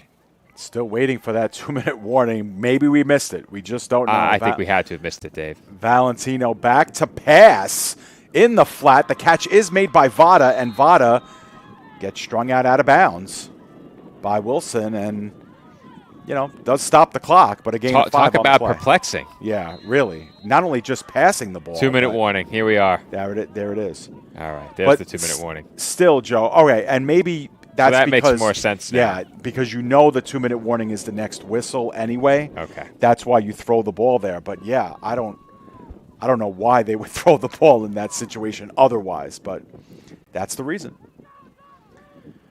2nd down and 5, and from here they can pretty much run out the clock. It is Anselm. Anselm goes ahead. That's going to be enough for the first down, and that should indeed do it. The ambush, up 7-0 since the early stages of the second quarter, have put a punctuation mark on this, and they can essentially take a knee. I don't think they will, Joe, because that's just what we're used to. And with the Massey rating in effect, points are huge. Or maybe they will. We'll see. Well, we've said it so many times. We always think it's victory formation, and victory formation effectively means 4 wide receivers take a shot at the end zone. Well, you got that right so far, 4 wide receivers. Yeah, that's usually what it means. That's victory formation. Oh, we got some jump, and we have penalties. Instead, that'll stop the clock, and it's against the ambush. It does make you wonder, Joe, and, We've never had really a time where a team didn't take a knee and paid the price, right? Like they threw an interception, or they fumbled a snap, or the snap went high, and the defensive team got the ball and ended up winning the game. But I get the sense, Joe, that it's going to happen eventually. There's got to be a time. To be fair, yeah, point differential, points for, points against does matter in terms of the Massey rating. It does not 100%. Matter in any other league we cover. Right. The give is on the delayed handoff underneath, and that's about what we'd expect. As getting taken down for a short loss was Anselm, and that could be the final play of this game. As looks like they're going to line up quickly, Joe, so they do want to get another playoff. Because you're right, a point differential does matter, and when you have 25 teams in Division III all battling for, 8 playoff spots, that does matter. And that one is thrown to Vada incomplete, so that will stop the clock, and it'll be 3rd and 6 coming up. And I think you're in an area of the field right now where you have to be careful throwing the interception underneath, because if you throw it underneath and it gets jumped, a house call all of a sudden puts you in a position where you could lose this game. But I think it's a bit easier to take shots down the field, which is not what they have done so far on these last couple of plays, as they do call timeout, yes. Yeah. And I think if you're going to take shots here, you want to take those shots deep down the field where the risk of that jumped route and house call for the defense is minimized. Now, Joe, I just heard via the ambient sound on the field there are 3 seconds left. So the ambush have taken a timeout. There are 3 seconds left. This will be the final play. But it just goes to show you, when you involve the Massey ratings, how different these games end. Because obviously, if you're the ambush and you're able to do something, high percentage here, but score on the play, then, you've just created a bigger jump between you and Tri-State later on in the season when you're battling for a playoff spot potentially. Or you can try to hang one up here and go for the home run on the pass. And if you're the Warriors, you got to think to yourself, we still have a chance here, because they're choosing to run a play. And as long as they choose to run a play, if we step in front of one, like you said, we're able to take one back, you just never know. Jailbreak blitz coming in there, and they are going to go for the home run. Wide open and unable to make the catch was Julia Mullen, and that will end the game, Joe. We have gone final And maybe that was the way to end a game like this, Joe. Well, Mullen also stopped running. She settled underneath the ball too early and slowed down. She didn't continue up the field through the route to complete the catch. We're going to watch it one more time. She began to slow down just enough Yep. where the ball hit off her fingertips rather than landing right in the breadbasket. So we've seen that a couple of times in this game already where the quarterback had a touchdown taken away potentially by a receiver who slowed down just a bit too soon. But as you said, Dave, we go final, and the ambush knock off the Warriors 7-0 in a game that saw Tri-State coming in favored by 14. Right, and Tri-State will fall to 1-2 on the season. The ambush rising up to 2-1, and we'll probably undoubtedly see a difference in the Massey ratings this week coming up. All teams have off next week for Memorial Day weekend, so we'll see how both of these teams fare in the second half of the season. We'll be there for one of those games. Joe, final thoughts before we break away. Well, my final thoughts and takeaways from this week's game are much like the ones from last week's game. And last week, Tri-State had a lot of opportunities slip through their fingertips. That happens yet again. They need to correct that. They also need to limit the penalties, and they'll have a couple of weeks to get that right. Actually 3, including the week off, before we see them again here on PDF. That'll do it for us. For my broadcast partner, Joe Foreman, I'm David Pizzuto. Once again, your final score here, the Connecticut Ambush 7, the Tri-State Warriors nothing. We'll see you next time right here on the PDF Sports Network. Thanks for joining us.